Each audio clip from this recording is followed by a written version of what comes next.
In a galaxy far, far away, there exists a group of fierce and fabulous women who are on a mission to explore the depths of pop culture. They are the Galactic Gals, and they are here to take you on a journey through the cosmos of entertainment. From the latest TV shows and movies to a trip down the Milky Way of nostalgia, they will delve into the worlds of fantasy and imagination, bringing you insights and analysis that are out of this world. So buckle up, cosmonauts, and get ready to blast off with the Galactic Gals Pop Culture Podcast.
Hello, and welcome to Galactic Gals episode 32, I believe.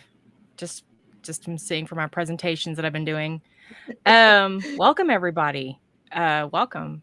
I wish this was going to be a real positive stream, but it's not. So buckle up, because it's going to be an interesting hour and a half, maybe 2 hours, where we rattle off about why we hate this beginning stages of this era.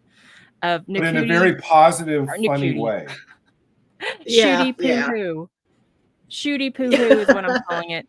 I'm dubbing it now. I'm calling it. I'm copywriting that. But yeah, so welcome everybody, and welcome everybody to the panel. We have my husband Jason, who made this beautiful poster, as always. Hello. And we have, of course, Night Owl. Hey. My co-host, and back by popular demand, Retro Doc. That was my demand. Yes. I'm really looking forward. I'm really looking forward to our 4-way version of doing the karaoke version of the Goblin Song later in the show. So everybody, stay tuned for that. No. Do you know that GIF where Dr. Evil rolls up in the wheelchair? Oops, I said wheelchair. He and he says, how about no? Yeah, that's me. No, that's not going to happen today. But we are going to listen to some of it. So we're going to have to. Oh God, really? More torture? Again. Yeah, again. And do a deep dive into the lyrics and and try to rate how much of a sociopath Russell T Davies really is. Right. Yeah. Wow. Yeah. Oh. And then we'll sing Jingle Bells. Is that going to make it better? So we're going to start with our little presentation I have. And the first article that we're going to go over is Doctor Who fans think Jodie Whittaker will appear in Christmas special. Because we all been waiting for that. I don't know. I think Gary has. I think Gary's been waiting with bated breath to see Jodie Whittaker. My breath is bated. Yeah. You're turning blue apparently, there, apparently, fans are speculating based on this tweet. Who are these fans, by the way, Andy? Who are these fans and devotees that think this? Well, obviously, Jodie stans and the Chibnall fans are just salivating over this article. And as you can see, we can tell by her the boots there and the pants, the high waters. Why are you wearing high waters in the snow? Okay. So yes, it seems I don't really know if this is Jodie Whittaker herself, but it's obviously a visage. So I don't know if she'll be speaking or have this actual scene, but this is what the real fans are really speculating over these days. So tell us, everybody, your hopes and dreams, and what you're expecting to see in the Christmas episode of Jodie Whittaker. Any of us? Okay, so I want to first of all, welcome to everybody in the chat. I can never point correctly. Tell us whether you are looking forward to Jodie, but I actually want, just them. I'm looking for like 5 solid minutes of Jodie scrunching and Shooty smiling, just like staring at each other, and telling each other how great and spectacular each one of them is, as I run to the bathroom and just vomit all over the place. Oh, geez. So, Michelle, what are you expecting from? I don't know. Just seeing the clips here and there where he's running on the rooftop and Ruby Sunday's dangling from the rope ladder, and he jumps on the ladder and he's all smiles. He smiles way too damn much. I don't know. It looks creepy and an instant turn off for me. So do you think we'll get a scene between Shooty and Jodie, like Gary is fantasizing about? I doubt it. I don't know. With what we've seen so far, I guess anything is possible or plausible. I hope not. You would think she would be gone, but I never watched any of her stuff anyway, so I don't know. Maybe if they did show up and talk to each other, they could compare sonic devices. I don't know. So Jason, what is your thoughts on this? Do you believe this is Jodie Whittaker, or do you believe this is just a clever ploy by RTD? I think it's probably Jodie Whittaker. I think from what I understand, the backstory in this picture, from what I've read, if there is one, was something along the lines of she finds Millie Gibson's companion, and this companion, I don't know how Shooty gets involved. I don't know how Shooty's doctor gets involved with Millie Gibson, but apparently, based on the rumors connected with these little snippets here, it's Jodie Whittaker that is holding Millie Gibson's companion, or not Millie Gibson's companion, but holding Millie Gibson's character. That's my understanding. Whether that's true or not, who knows? But I could see it. I mean, I don't think they would meet. I think this would just be a scene where it ties Jodie Whittaker in with this era, which is sad because we can't seem to get away from her, for God's sake. But anyway, that's kind of my thoughts on it. Whether it's going to be a good episode, I doubt it. But I mean, go ahead. Davis really seems dead set on a holy mission to validate Jodie's era as much as he possibly can. I mean, it seems like every episode now is either talking about how brilliant she is, or bringing up Flux, or doing this, that, or the other thing, and it's like, yeah, you would think that he'd be smart enough, and he isn't, obviously, that he'd want to disassociate from that era, because that era was very, very lowly rated.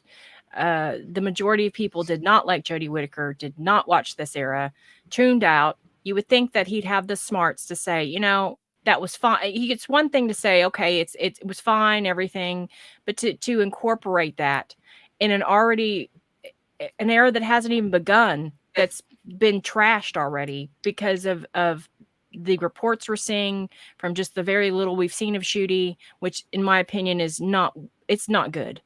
It's not going to be good in my opinion. From the 20 minutes I've seen of him, I'm not impressed. I just don't think it's going to be much. I think it's going to be probably the same level as Chibnall Who, maybe slightly better written. So why would you want to associate this era, which is supposed to bring Who back, right? Why would you associate with the garbage Who era?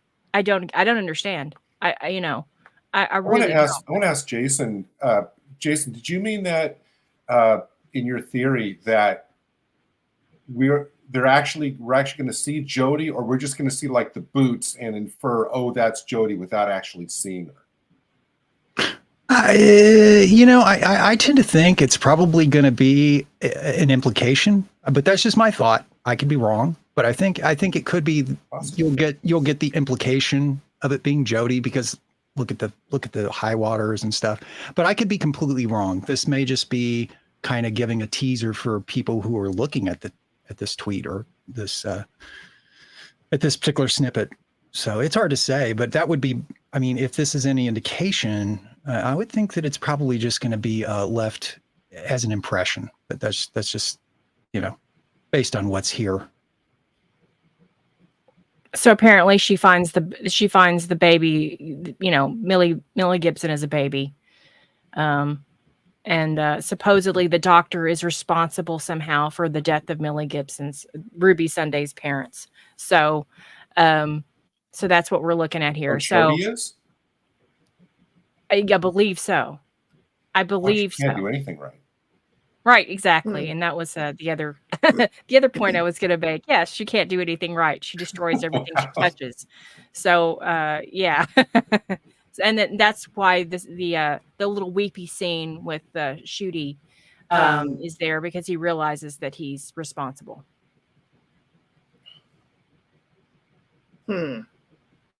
So, moving on. Well, I will jump in and just say that I think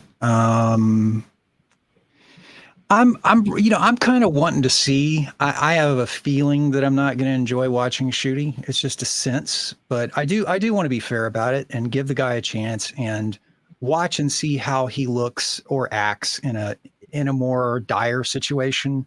I want to, like I said, I want to be fair and give the guy the benefit of the doubt. I'm not crazy about smiling in dreaded situations. With his particular smile, it's with his particular smile and that particular role, I would hope that he doesn't flash that smile during some real dire situations, because for me, it's going to detract from this, from those scenes. But if he could play it kind of, I say straight, but play it as straight as he can, in some of those scenes and be a little more serious, I might be okay with it. But I haven't seen a serious side of him yet. He's running around acting crazy, and that's kind of, I kind of expect that for this last episode. For moving forward, though, I kind of want to see what he does.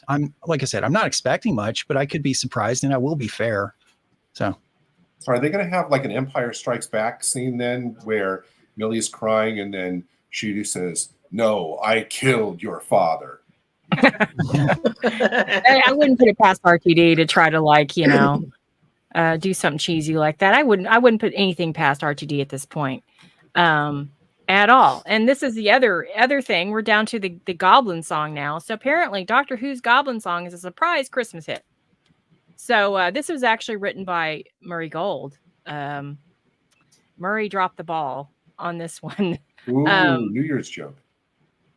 Yeah, so it even nabbed the number 2 spot on the UK iTunes chart, beating out Mariah Carey's classic "All I Wanted for Christmas Is You," which says a lot. It's worse than "All I Want for Christmas Is You." What is wrong with you Brits? I don't know. Have you ever seen their? Listen, I'm not. Listen, I'm going to be nice, all right. But have you ever seen some of their billboards? Not that ours is any better. I'm just saying, but they're kind of weird. Be careful. I know, but I'm just saying they are kind of weird. I'm just saying, I didn't say that's a bad thing. I just said they're weird. I don't know. It's, they got their own thing, man. I mean, I'm not going to knock on the Brits billboard. You're going after their billboards. We're here for pop culture. Come on. This is, how do we get on billboards? I think this is, I have a hard time believing this is actually at number 1, to be honest. I really do. I think somebody's fiddling with the numbers. I really just don't see this going to number 1. But given, well, it's free, right? Yeah, well, so what? I mean, so is garbage. Everything garbage is free. I can go out to the dumpster.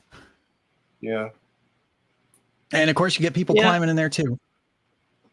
Yeah, on Spotify, I noticed it this morning. It says new release from Murray Gold, Doctor Who, the Goblin Song, and I'm like, really? And it's like right there on my homepage. I'm like, no. But I thought RTD wrote the lyrics to it. I thought that's what I read somewhere. Yes, he did. He did? Okay. Which brings up a whole other level of whatever.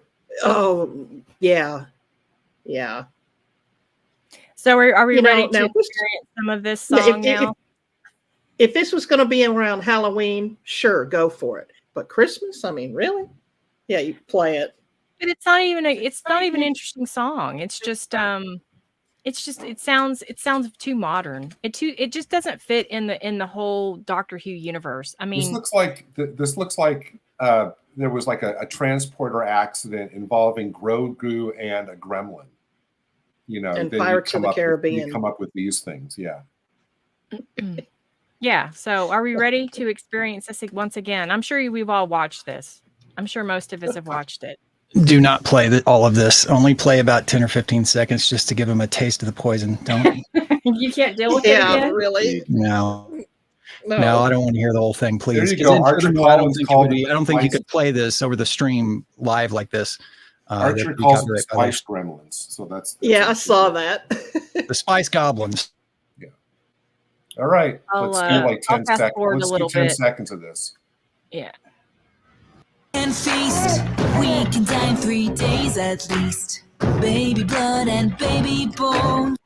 All right. Isn't that great on Christmas, everybody? Merry Christmas. Such a stupid song. And you my first thought when I heard that, was spirit cooking. Yes. Yeah. Because there are people out there that do that crap. Disgusting. Yeah. And Shooty's up in the rafters looking down, smiling with the smile that Jason loves so much, smiling and going, wow, this is great. And it takes the companion to say, no, it's not. Exactly. Whatever. Yeah. Vanessa Laura, you called it. Vanessa says this is just sick. Amen. There you go. It is. And why does she sound? Why does she sound? Why doesn't she sound like a goblin? The term I use for this is Lady Goblin. Her name is Janice Goblin. But shouldn't she sound like an actual goblin?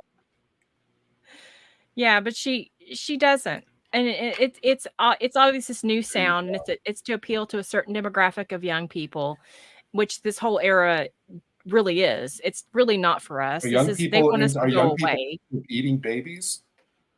Well, no, it's just the tone of the song. It's like you said, Lady Gaga or Taylor Swift or some of the new stuff.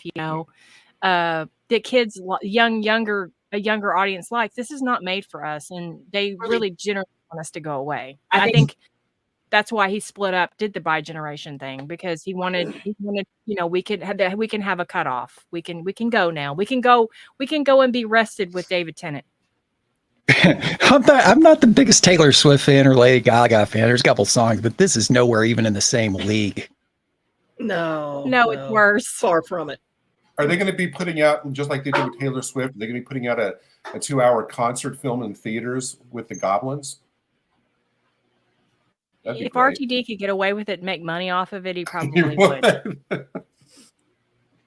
And you know, there's going to be like a Funko Pop of this that I will not buy. Well, let's hear a few more seconds of this thing.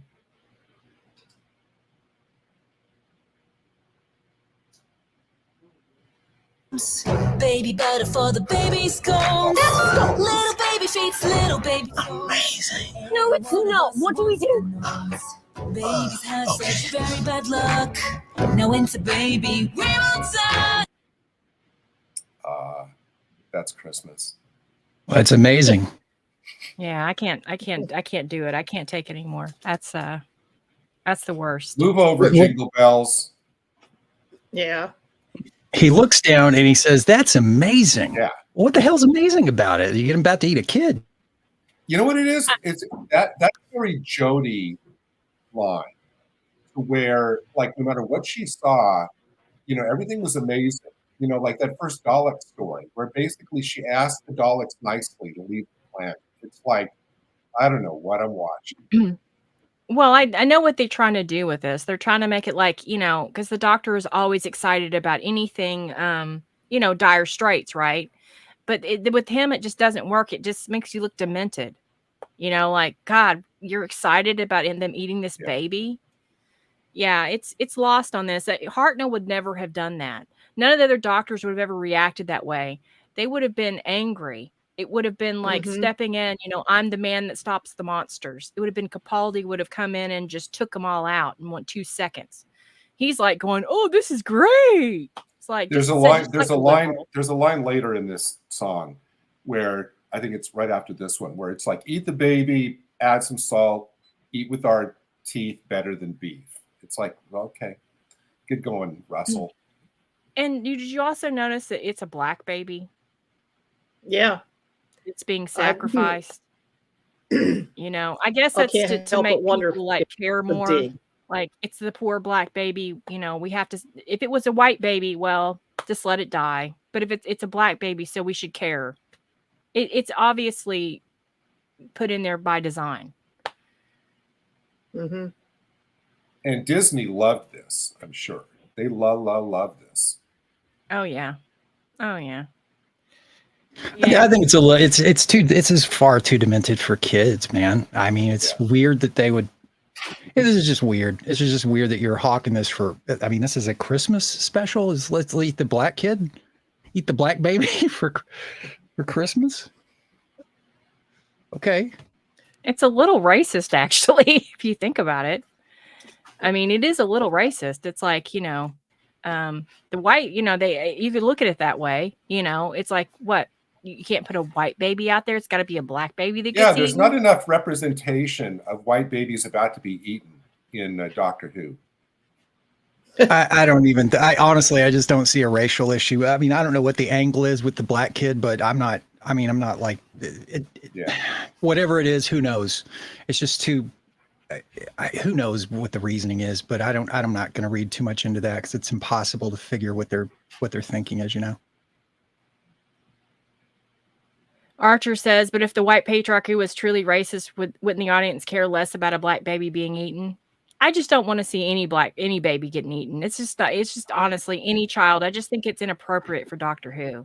I actually really do think this is. Yeah. I mean, no, really? Of course. I mean, the fact that the conversation right now about Doctor Who is about this or, you know, the stuff from the last 3 episodes, instead of the stuff we kind of used to talk about in Doctor Who, the fact that it's all this now is just, lame. This is on par with Colin Baker singing that pirate song. This is running a close second. You're about to trigger me. Andy's favorite Big Finish. Oh, actually, that was actually better than this. No. Yeah. No, I've heard it. It's not bad. But that's not saying anything. No, I mean, it's not better. I should have got that clip and showed everybody, but I didn't. I didn't expect that to be mentioned, but now I'm triggered. That's so the Pirates, actually. We're talking about everybody. The Big Finish drama, the Pirates. Go it's download odd it now. this has a very pirate theme from the Christmas episode. It has like a pirate ship. It looks very piratey, which is another. I don't know. I just it reminds me of Legend of the Sea Devils. I never saw that one. No, and that was with that was during the right before the Flux era. So the Flesh era. So yeah. It was a horrible episode. So this kind of reminds me of that. So I'm also triggered. But so enough about goblins. And why is this doing that? Are they going to come out with a with Funko Doctor Who goblins? Oh, they are. That's the first thing they're going to do. Because there's no merch. There's no merch yet. Yeah, there's actually no merch of the 14th Doctor either, which I thought was kind of disrespectful. But again, they may not have straightened that license out yet because Funko didn't want the license because of Jodie Whittaker. They don't say that, but that's what they have the Sonic. They don't have any action figures yet. Well, I won't be buying anything anyway, so no skin off my nose. No, it's not. I wouldn't even buy the 14th Doctor or anything related. I'm not even going to buy the 60th DVDs. Not interested. No, me neither. So what are we on to? What's the? Well, what kind of Doctor Who fans? We're on to the ratings now. The whole debacle with Wild Blue Yonder and how they've padded the ratings. Everybody, shocker. We didn't see that coming. So this article says basically the BBC stands accused of, actually this is not an article, this is a tweet, but the BBC stands accused of extending the 7-day figures for Doctor Who until Wednesday instead of Sunday, and then adding on the 3 extra days of extra catch-up. It figures the 7-day total, which is why there has been a delay in the 7-day catch-up figure being confirmed, the past 2 weeks being announced late on Wednesday into Thursday instead of Monday. So basically, the Wild Beyonder BBC has released that they have a reasonable favorable rating of 7.1 million. But when you start looking in the truth, as was published by ThinkBox below, the trusted arbiter of UK TV ratings, the actual 7-day figure for Wild Blue Yonder was less favorable, which is 6.8661 million. So as you can see here, it ranked on number 9, and all above these were Strictly Come Dancing and other shows that beat out Doctor Who. So the actual rating for that is 6.86 million instead of 7.1 million. And one would say, well, why wouldn't they pad it more if they were really lying? Well, I mean, exactly why, because we would definitely have proof then if you were going to do that. So I think they're very careful in not padding it too much. I mean, if you've learned anything from the 2020 election, it's not to outdo yourself. So I don't know what everybody thinks in the panel. So Michelle, what do you think about them doing this? And do you think this is like a legitimate gripe, even though it's not by very much that they padded, but they still padded? Yeah, they're still trying to sell their product who they want everybody to come and watch and fall in love with. And it's like, nope, because there are those of us that are sick and tired of agendas and we just tune out. And so, of course, they got to make up the difference somehow to entice others or entice new people to watch it. So I'm not surprised if they padded their numbers, if it turns out to really be true. You know, I'm curious to see the total for all 3 of those and the Christmas special. I'm guessing it's not going to rate much higher than what it is now. But, you know, I think the difference is with the Christmas, they're promoting the hell out of this. And there's a reason for that, because they felt like that the 60th was not for the new audience. And the Christmas special is, because this is new Who, according to RTD. So I think that it might be a little higher out of just maybe curiosity, but I still don't think it will be impressive numbers, in my personal opinion. I could be wrong, but I think it might beat the 60th only because people out of curiosity may tune in to see what this is all about. But whether it stays that way or whether it's that much higher, I don't know. So Jason, what do you think about? Go ahead. Yeah. The Shooty's episodes, they won't start until what, April? So from December, right. Well, December 25th until April. Episode, right. But they haven't announced yet when season. Yeah, I think the consensus is April. but it could be later than that. Who knows? It could be fall. Nobody really knows that yet. So Jason, what do you think about this? And do you believe that they had actually padded, or do you believe that there's no possible way they would do that because it's such a not a real high number that they padded it to? No, I think they could pad it. I don't know whether they did or not, but I could certainly see it happening. I mean, there would be you've got a pretty good reason to want to, because you're definitely trying to promote a show that a lot of people just not happy with. But I could see it. I think if that's the case, I mean, they've already got a credibility issue, so I could see. Yeah, I mean, padding it a little bit makes more sense than padding it a lot, because if you pad it a lot and it comes out that you actually have padded and that's proven, you don't want to be guilty of throwing 45 pounds on a 60-pound. That's not a good analogy. You really don't want to put too much weight on a higher rating because it looks too suspicious. So yeah, if you're going to do it a little bit. And I could see it, sure. But like I said, they already have a credibility issue, and this would just conform, align with that. Gary?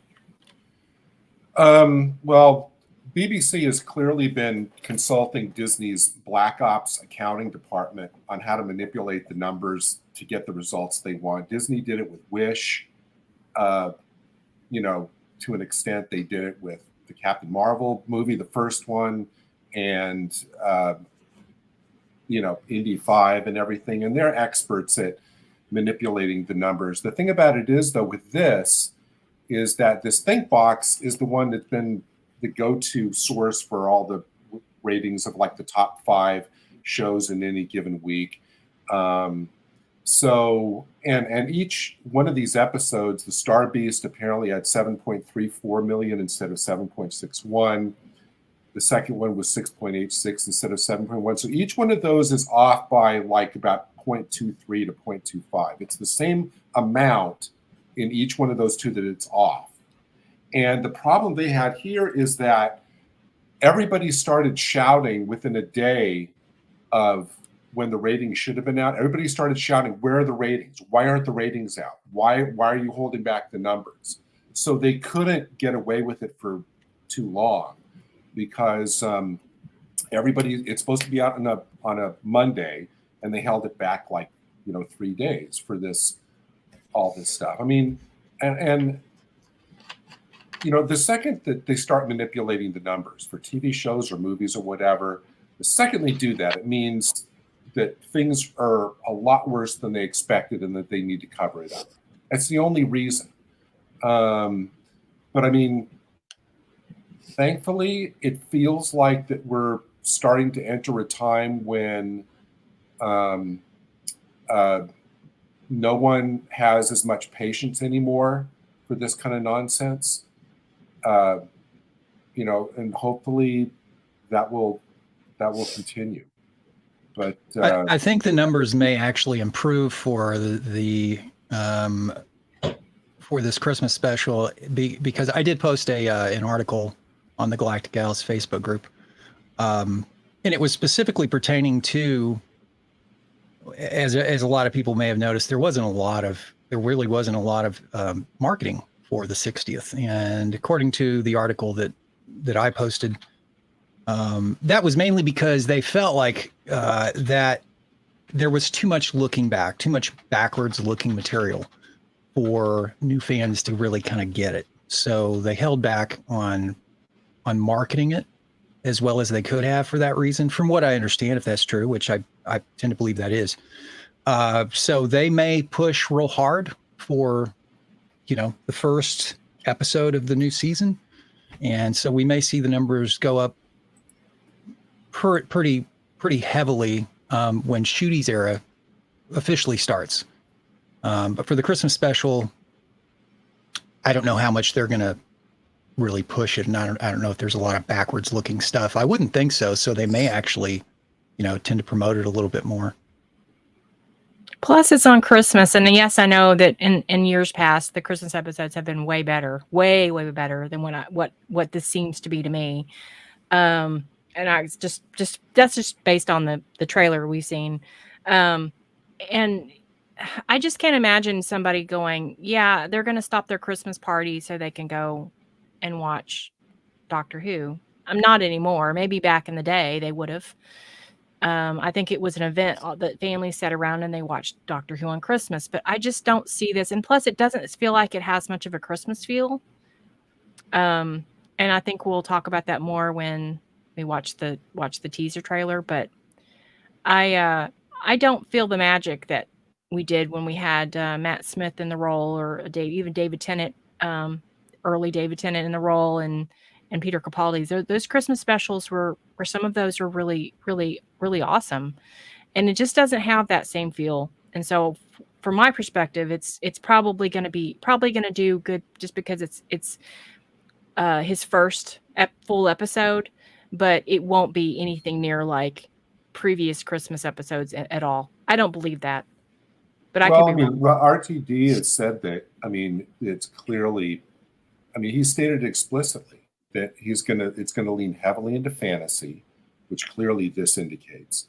And going forward, and he said a lot of Doctor Who fans, established Doctor Who fans, who like the science fiction aspect of the show, are going to be disappointed because he's leaning heavily into fantasy. So this is.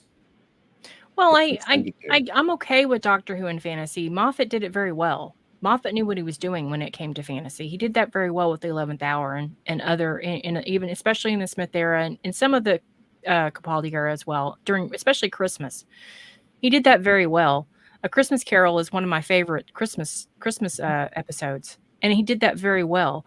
I don't see this being the same level. First of all, it had Christmas elements in it. This doesn't seem to have much. I don't know. I haven't seen all of it other than it's snowing and maybe there's a Christmas tree.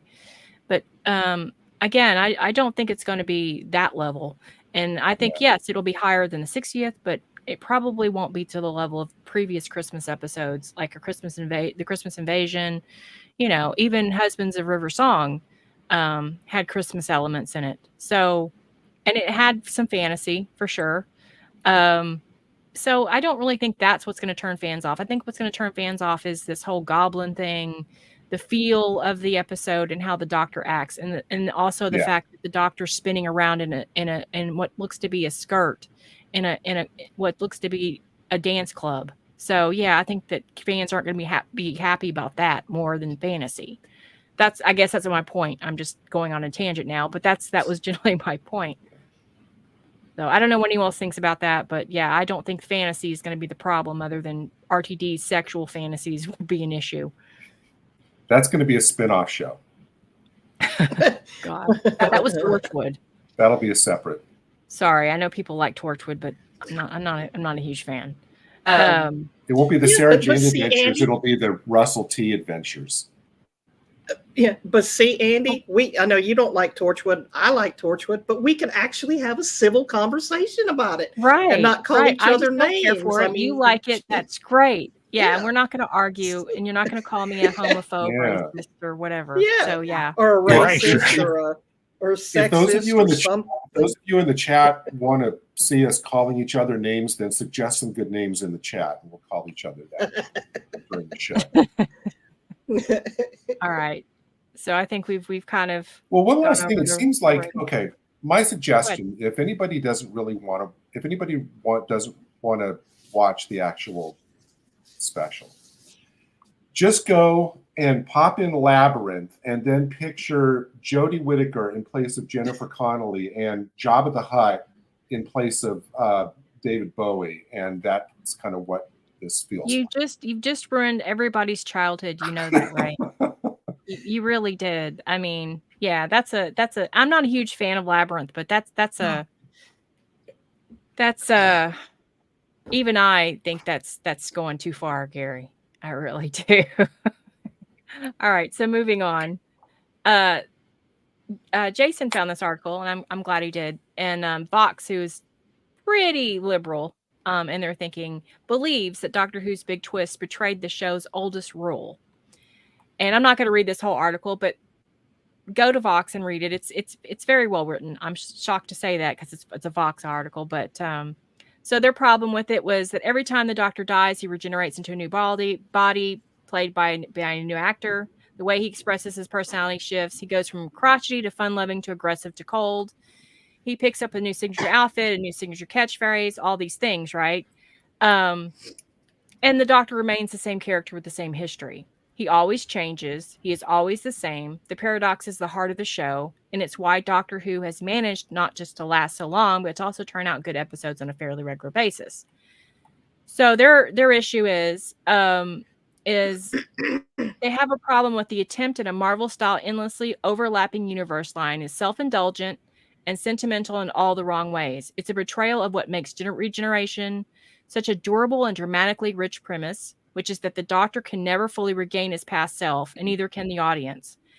Even if you are a Time Lord, the past is a foreign country, and your own personal past especially so. We can never fully go back until the BBC decides it's time to get its own MCU. In that case, we go back again and again.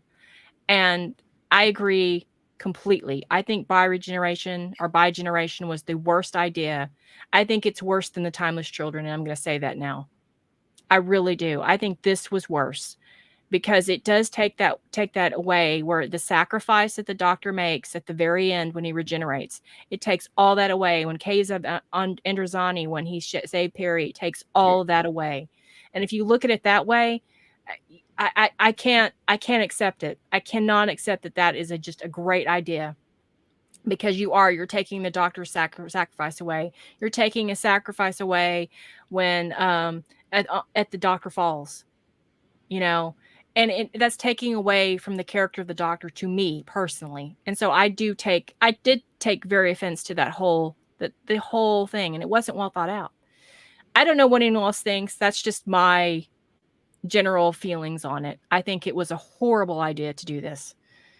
And I think it is worse than the Timeless Children, in my personal opinion. Now, what the panel thinks, I don't know. But Michelle, what do you think? Do you it's not a big deal and you don't mind the other Doctors just living somewhere in a multiverse? Or are you like me, where you feel like it takes away from the Doctor's sacrifice? No, it does take away, because you had the ninth Doctor, he saved Rose, he sacrificed a life. David Tennant, he sacrificed a life to save Wilf from being poisoned to death with radiation. I mean, it takes away for no greater love have a man than he lay his life down for another. That's what the Doctor does. He doesn't want to see anybody suffer. He's willing to lay his life down so somebody else can live. Now it's blown out the window, and you get this multiverse thing that's like, really? When I first saw the Bi-Generation, or whatever you want to call that, twisted, definitely, it's like, oh, this is just so wrong. Because everything that character did and suffered is now washed away, moot. Not, it just makes no sense. I wish they would just drop it, say he made a mistake, screwed up, or better yet, just crash and burn and kill the whole series and start fresh several years down the road, But no, the Doctor gets to become the next person by going through all that and learning and learning and learning some more. He never stops learning, And now he's just going to be out there resting somewhere, all because he has PTSD. Well, okay, what about the companions that have PTSD? I mean, there's those that have that too. Can't call them companions anymore. Okay. Let me jump in here real quick and just say, not to cut you off, but while we have 33 viewers, if you guys are enjoying the stream right now, can I get you guys to just give us a like real quick if you're listening, just so we can, because it really helps the algorithm, the YouTube algorithm. Anyway, go ahead, Michelle. I'm sorry to yeah. Oh, no. Subscribe. Yeah. Yep, and share. Definitely share. because we want to get our points of view out there too. We still love the show. We really do. We just don't like how it's going now. That's why we all are happy we have DVDs and past shows to watch. So there's that. But yeah, I'm not a fan of Marvel Universe style Doctor Who. I'm like, really? That's not what the original creators had in mind, I don't think. And I think if they were still alive today, they'd be going, just a minute, can't help but wonder. So Gary, what do you think? Well, I mean, I agree with Andy's point that the regenerations kind of mark the dramatic high point and the most memorable, some of the most memorable, scenes about each Doctor. I mean, she brought up Caves, which is like one of the gold standards for, powerful regenerations. But I mean, if you look at like Matt Smith's regeneration, where, knowing that, well, yeah, but, he's not really going to die because an alternate Matt Smith will be out there somewhere. It dilutes everything. And, Russell T. Davies, if I can remind you that, you were the one that wrote that scene in The End of Time where Ten and Wilf are in the cafe and Ten talks about how each regeneration is a death. That, one Doctor dies and the new guy, comes in and carries on. I guess he's changed his mind since then. I think, what, I brought this up last week, and I'm wondering how much of this is just because he just didn't want to kind of have another sad end. He didn't want to write another goodbye scene for David Tennant. I don't know what it is, why he's unable to let go of David Tennant, but, he didn't want to write another kind of quote unquote death scene. So this nonsense by generation, which, I mean, we could go all day talking about how nonsensical by generation is. One of the things that I was thinking about, I think the day after we did our last week's stream, is that if you think about by generation, to me, it's nonsense. It's really clearly not well thought out by Russell T. Davies for one basic reason. What is the point in the show? What is the practical point for by generation for a Time Lord? It's not survival because you regenerate when your body is so damaged, beyond repair, that regeneration is the only way you can survive.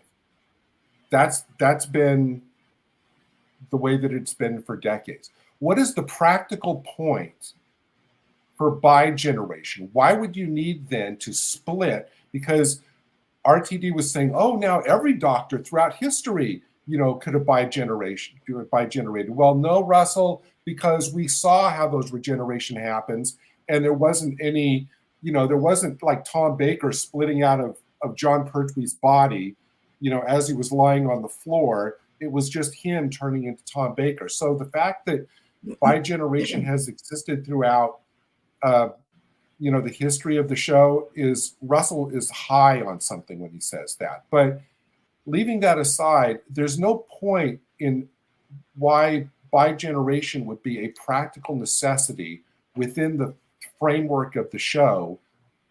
He doesn't need it to survive. Why would there be, if every Doctor could bi-generate, and presumably every one of those bi-generated Doctors could themselves bi-generate, then it would be, then they would be meeting each other, every 2 minutes. It would be like rush hour traffic of Doctors, because you'd have an infinite number of Doctors. I think I used the analogy last week. The Doctor has now turned into a tribble, basically, with this. That's what it is. That's the best analogy. And, we're going to have cargo holds full of tribbles, of Gallifreyan tribbles now, which is what it is, because I think this is a gimmick. For whatever reason he did it, I think it's like a gimmick that there's no logic behind it. So, I don't, he's talking about the attempt at a Marvel style, I'm not really sure how, what that means Marvel style, because basically it's a gimmick that undercuts the power of what's made the show last so long, which is the regeneration scene. I'm not exactly sure how that equates to what's going on in the MCU. Yeah, I think they're just talking about multiverses and things like that. Like, like the multiverse of badness, maybe. I get a very MCU feel from this going forward, though. And I think that's kind of what they're focused on, just the feel of it, just the way that they're trying to make it like it's some kind, like the Whoniverse, the multiverse, the MCU. They're just it's got that vibe. But I see what you're saying, for sure. But I mean, do you think so? You think that he's gonna? I mean, okay, but then that's got to lead to other like spin-off shows or other things, because there's definitely going to be that. So I guess there's probably not going to be a David Tennant one, because he's already pretty much let all the David Tennant fans down really harshly, by the way. I really hope there's not an Eighth Doctor spinoff now. I really do. They'll probably be the unit one. We'll probably get that. And we'll probably get, I have a feeling that Torchwood may come back. I have a feeling that he's probably going to do that. So we'll probably get a unit, and probably maybe possibly Torchwood down the road. Because there's rumors of Barrowman coming back to play Jack Harkness. But see, don't you think, or any of you think, that to me, that just kind of makes, the point that he has nothing new to bring to the table. If all he can do is he new doesn't. versions of, it's like if he comes out and says, oh, hey, there's going to be a Torchwood spinoff, it's like, really, Russell? It's like, is your gas tank that empty that all you can do is do he doesn't have any new ideas. That's why he brought Tennant and Tate back, because he figured he could work with that. Like, I would have rather, honestly, I never asked for David Tennant to come back. It was better than what we had, but I didn't want to go backwards. I want to go forwards. People get on to us saying, well, you just don't want to go forward. You don't want to progress. I want to progress. I just want to progress in the right way, with the right casting and the right stories. I want to progress. I don't want to go back. And I think he's really bound and determined to really flesh out this curator idea. And I think that's where that stemmed with, that the Doctor could go back to his previous face, which, and the excuse that they gave, or the reason, was like, Doctor, the reason why you revisited that face is to show you how tired and old you are. Obviously I'm paraphrasing. She didn't say it exactly that way, but that is the whole feeling that I got from it. Like, you're tired and old, and this is why you want to revisit that face. Not the dramatic way they did with Capaldi, which made sense. That was a beautiful sentiment that he had that face to remind himself to save people. That's great. I love that. Do not like it when you go, well, you just wanted this face because you're old and tired and you need to rest, like you're in a nursing home. He wants to be the fun. He wants to just be the fun alien uncle at Donna's family dinners. Right. All right. So Jason, I haven't got around to you. What do you think about this whole, like, the bi-generation thing and this article from Vox that you've given me? I know you've kind of told me privately, but like to kind of share that with the whole group. My thoughts, independent of some of the points you guys have made, because I agree with some of that. The Doctor only has a certain amount of regenerative energy. And when you're talking bi-generation, he's not simply just healing himself. There has to be a certain requirement, a certain energy requirement that allows you to fully produce another Doctor. And it's not really clear. It's not been explained what bi-generation is based on. And without understanding what it's based on, why it exists, why it happened, what's the origin of it, it becomes difficult. For me, it's like a difficult pill to swallow. You don't have to understand everything, but there's not really a clear indicator of why it's happened. There's really not.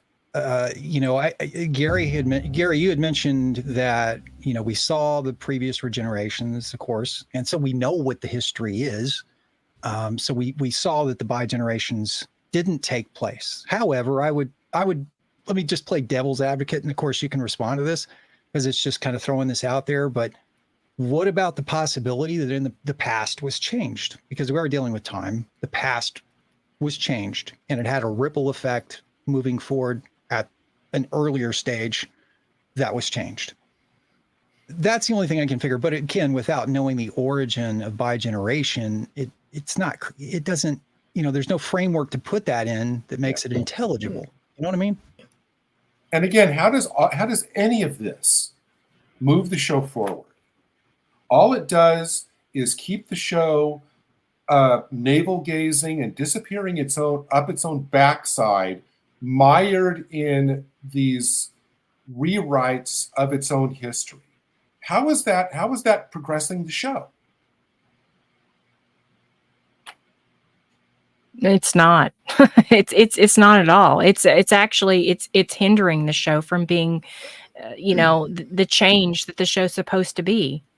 Yes, that's change, but it's bring back. But it's stuck in the mud. It's stuck in the mud at the same time.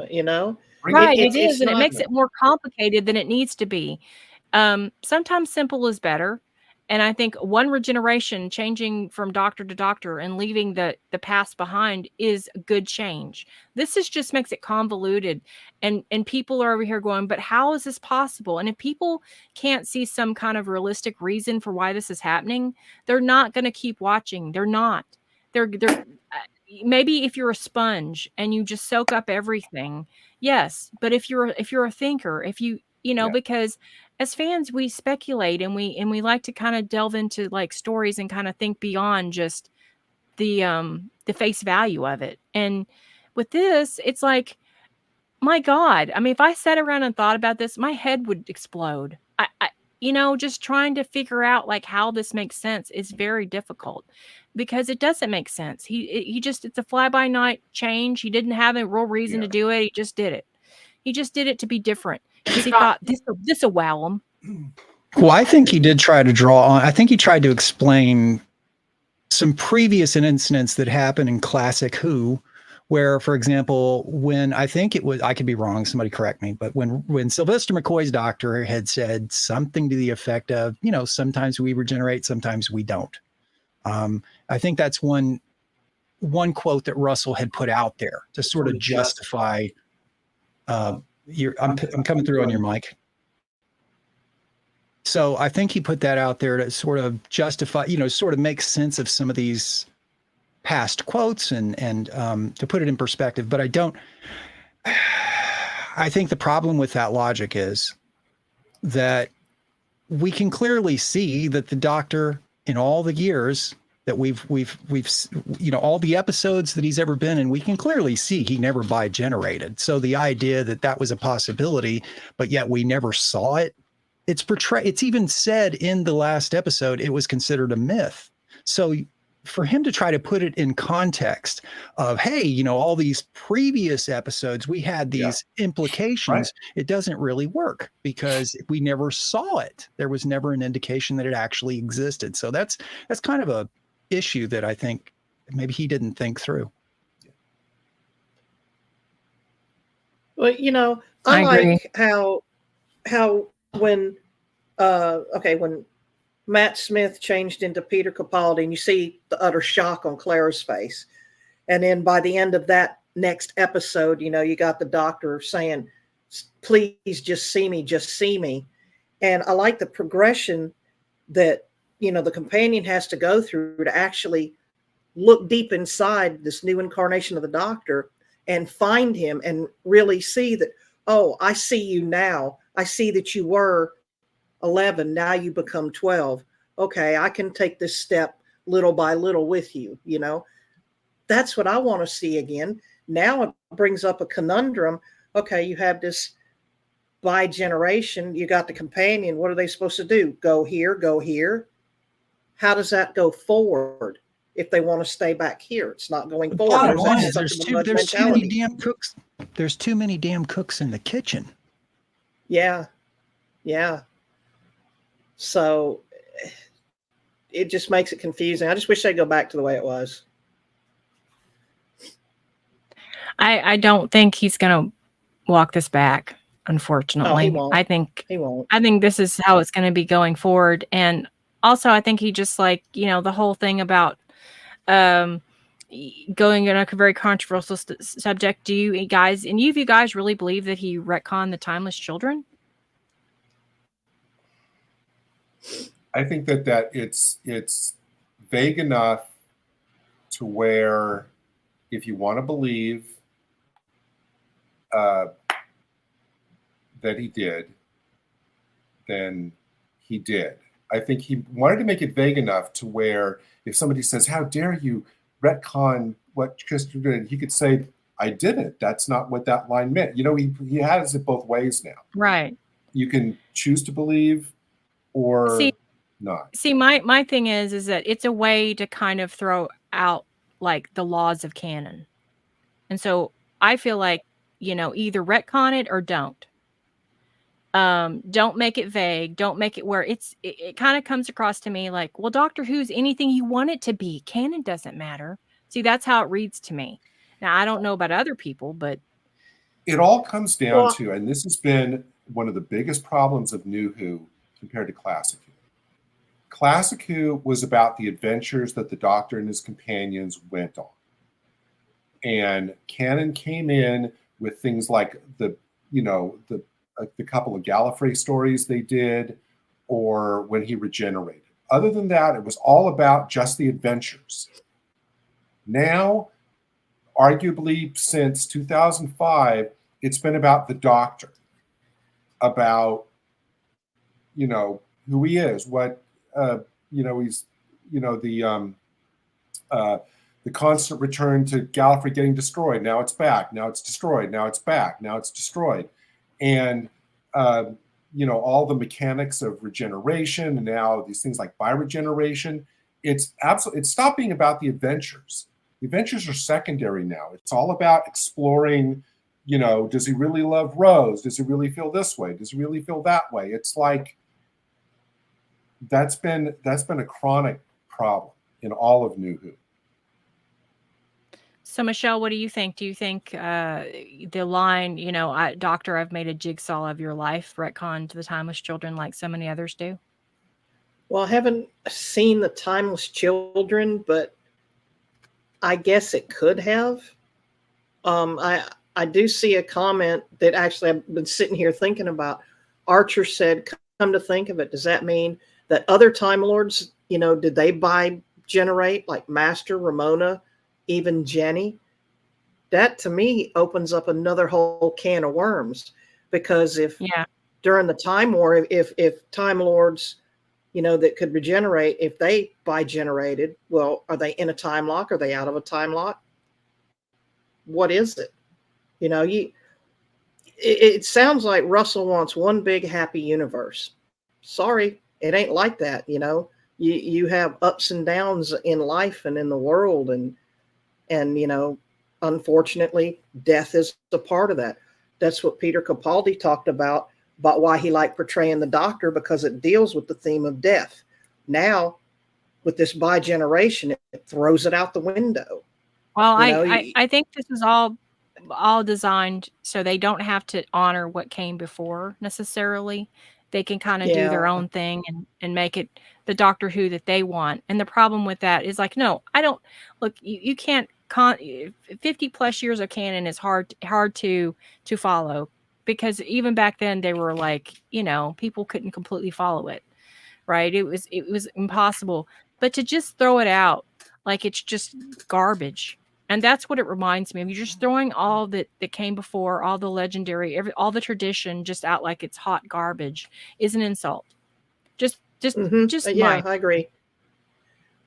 I don't think this is what we're stuck with, because they're already filming season 2 before. So basically the reaction to these specials and to season 1 is going to make not a single bit of difference, because he's already filming season 2 in this vacuum.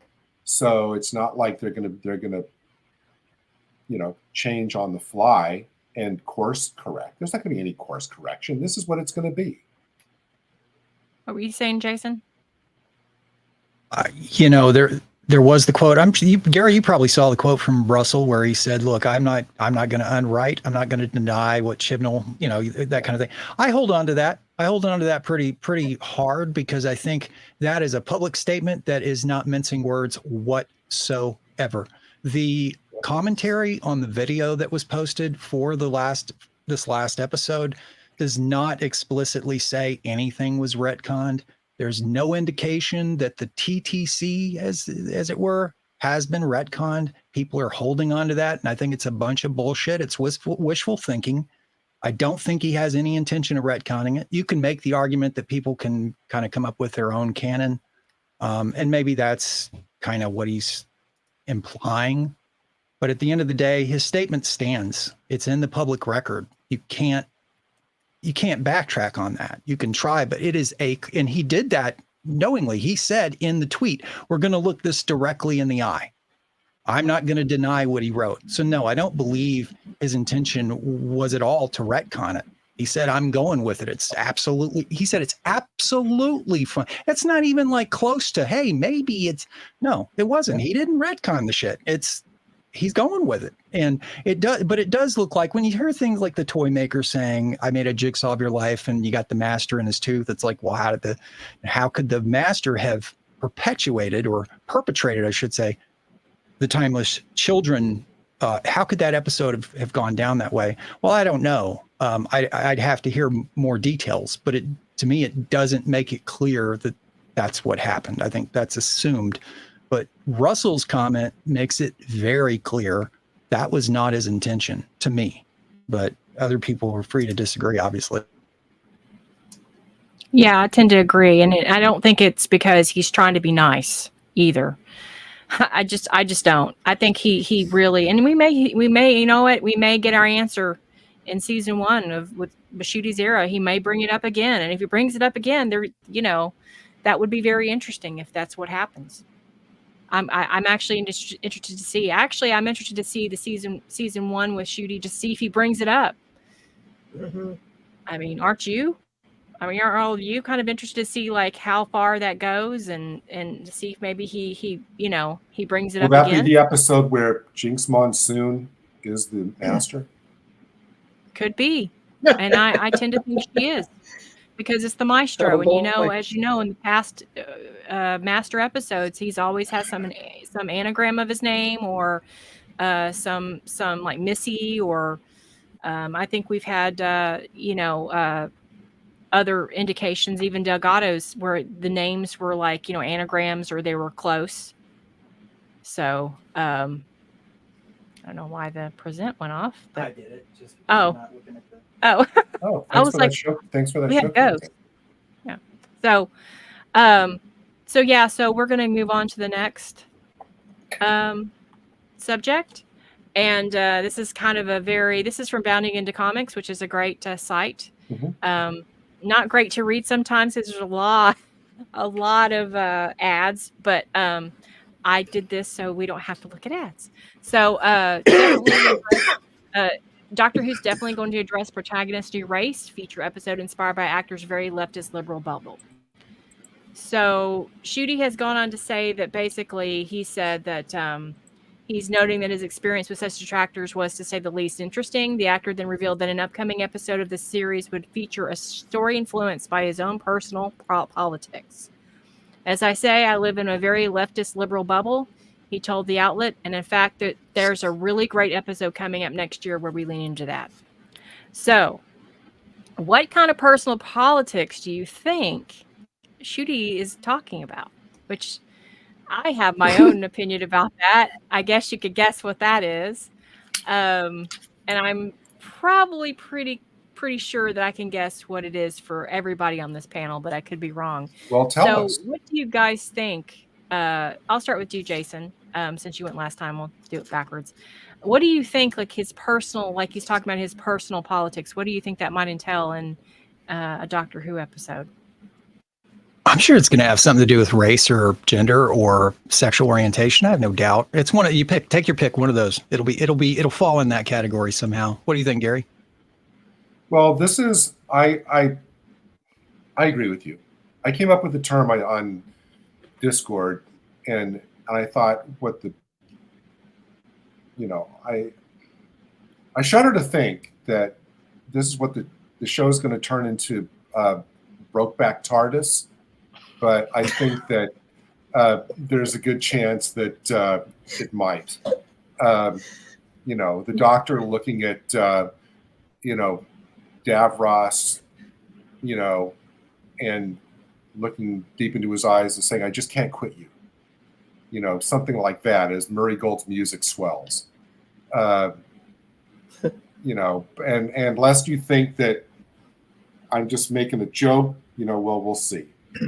I think that it's going to be, I think Jason's right. It's going to be validating everything that Ncuti and RTD stand for and demonizing everything that's not. Because you can't have one without that. You can't affirm without demonizing. So, Dude, if there was a love scene between Davros and the Doctor, you can just hang this show up. I mean, permanently. Anyway. Gosh, that's just totally wrong. Oh man. I don't think we have something else to talk about, and you're kind of right. I think if this Reddit user is correct, which the Reddit user did basically nail all of Wild Blue Yonder, this leak that's come out. I think you're on the right track, Gary, but it won't be Davros. Just saying. Well, like I said, everybody feel free to use my term, Brokeback TARDIS. We'll get that trending. It will definitely be. It will definitely. If this is correct, and which I there's no reason why I'd believe that it wouldn't be, since this person was a source on Reddit for Wild Blue Yonder, and this person, I don't know if it's a she, basically hit every point of what Wild Blue Yonder would be, and so this is what this person's saying. But we'll get to that later. But so Michelle, what do you think? Obviously, you're probably going to agree with all of this. Oh yeah, I think it's going to hit every bubble and definitely throw the sexist thing in there. Nothing. Men know nothing, and just more bashing on everything the leftists could come up with. Yeah, except it won't be towards Ncuti because he's black, and you can't do that. So it'll be against other men, though. Yeah, which goes against everything that the Doctor would stand for, you would think, because the Doctor tries to be fair down the middle of both sides. Without seeing the episode, though, I can't say for sure. But and I think it's probably going to be in that. Is it a Victorian episode? What was the scene where? What was the episode that they showed a shot of with? I don't know the name of the episode. Regency out in the Regency outfits or whatever. I don't. This isn't anything to do with that episode, the leak that we'll discuss. But you're talking about Jonathan Groff, who's obviously out and proud. Right, what I'm saying is that episode the one that Ncuti is referring to in the article you have up now? It could be. It could be. It very well be. But I think my prediction is Ncuti's whole first season is going to be divisive. Yeah, absolutely. It's going to be very divisive from start to finish. I don't think it's going to be just one particular. This might be just one he's focusing on, but I in my opinion, I think it's going to be all very divisive. I don't know what he wants to think. I mean, it's hard to say. I haven't seen it, but I'm saying worst case scenario, it will have something in every episode that is political leaning. And I think that's RTD's intention. I think he wants the divisiveness. I think it's being intentionally divisive. I mean, maybe some will have less, but there will be always something to trigger the fans on this aisle that aren't okay with this woke stuff. There will always be that. I can't see it being any other way, but that's just me. I don't know what anyone else thinks, but like I said, I haven't seen it, so I can't say. I'm speculating. Yeah. So any more thoughts? Can't wait. We won't be able to say for sure until we actually see these episodes.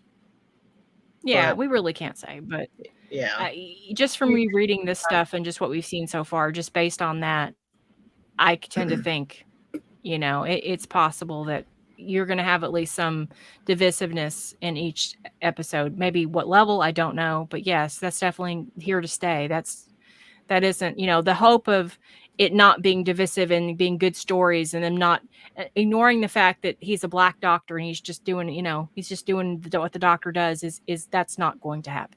And don't forget that if we ended up not liking it, that's our fault.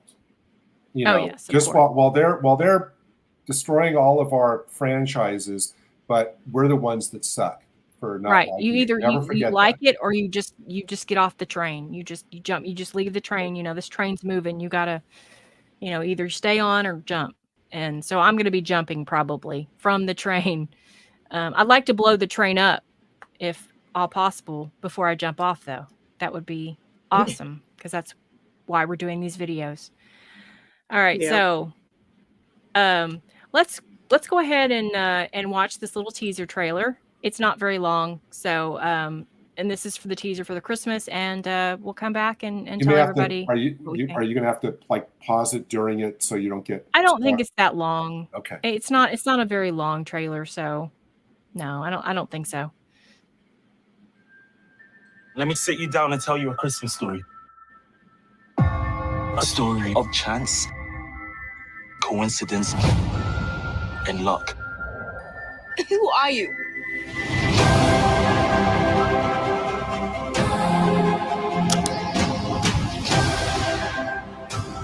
Oh my God. Here comes Santa. Who's your friend? This is... Let me sit you down and tell... Oops. So, what did everybody think? I'll go around the room. Michelle, what did you think of it? Just from that, it looks like, he looks like the doctor in his old role, just in that brief little clip. It, gives me that much hope, But again, won't know more until I actually dive in and really see it. Has some interesting, teasers.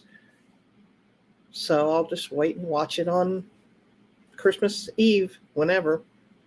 Yeah, there's not much, but you get just a sense of what it. Of course, it's going to be a really well slick trailer, of course, and it's not very much. It's just a teaser, but it is better than the last one because the last one shows him twirling in a skirt. So this one is less offensive to me. Jason, what did you think? Well, he's still going to be twirling in a skirt in the episode. I mean, they don't show it in this one, but whoop-de-doo. I mean, it's all right. It looks okay. I don't know. I'm not going to rate it on that. I'm not even going to touch on it because it's just, I need to see the episode. This does not really give you much indication. Or like I said, I already know he's going to be twirling around in a skirt on the dance floor. So, this doesn't really make it better. Anyway, that's just kind of my thought. Gary, what did you give you hope for Doctor Who? It didn't really give me anything. I mean, there's really nothing there. I mean, obviously when I was watching it, I had Jason's theory playing in my mind about the Jodie appearance. But I was really just paying attention to the music. The music's it's Disney Who. It's very much music that could be in any of Disney's animated little twinkly, and so it's just Disney Who now. I mean, it doesn't feel I don't feel any connection to that. This is anything that reminds me of what Doctor Who was. But don't you think that's what Russell kind of wanted? Don't you think that's at his direction? Oh, absolutely. Especially when he came out with that statement, basically saying that Disney has a lot more role editorially in this than was initially said, because he was saying that some things, were changed that he wanted were changed by Disney and stuff. And so I don't know if that's just him covering his ass or what, but apparently Disney has a heavy hand in the stories. Thanks for that. Yeah, I don't know. Where did you hear that they have? I mean, that may be true. There's an article. I'd have to find it, but there is a quote attributed to Russell where he's explaining about how the editorial process and the role that Disney actually has in the stories, and apparently it's much heavier than was originally, because people thought, oh, Disney's just airing it, on their channel, and then it became, oh, well, Disney's just financing it, and now apparently RTV himself is saying, well, no, they have a heavy hand, as if they would allow anything else. So on the editorial side, they have a pretty stiff group. They have story input, yeah. According to Russell, in that statement that he made. I don't know. I guess I'd have to read the article. I'll find it and post it. So we've been Kevin Smith. Yeah. Yeah. I don't know. Oh, great question in the chat from Time Mechanic. Very good.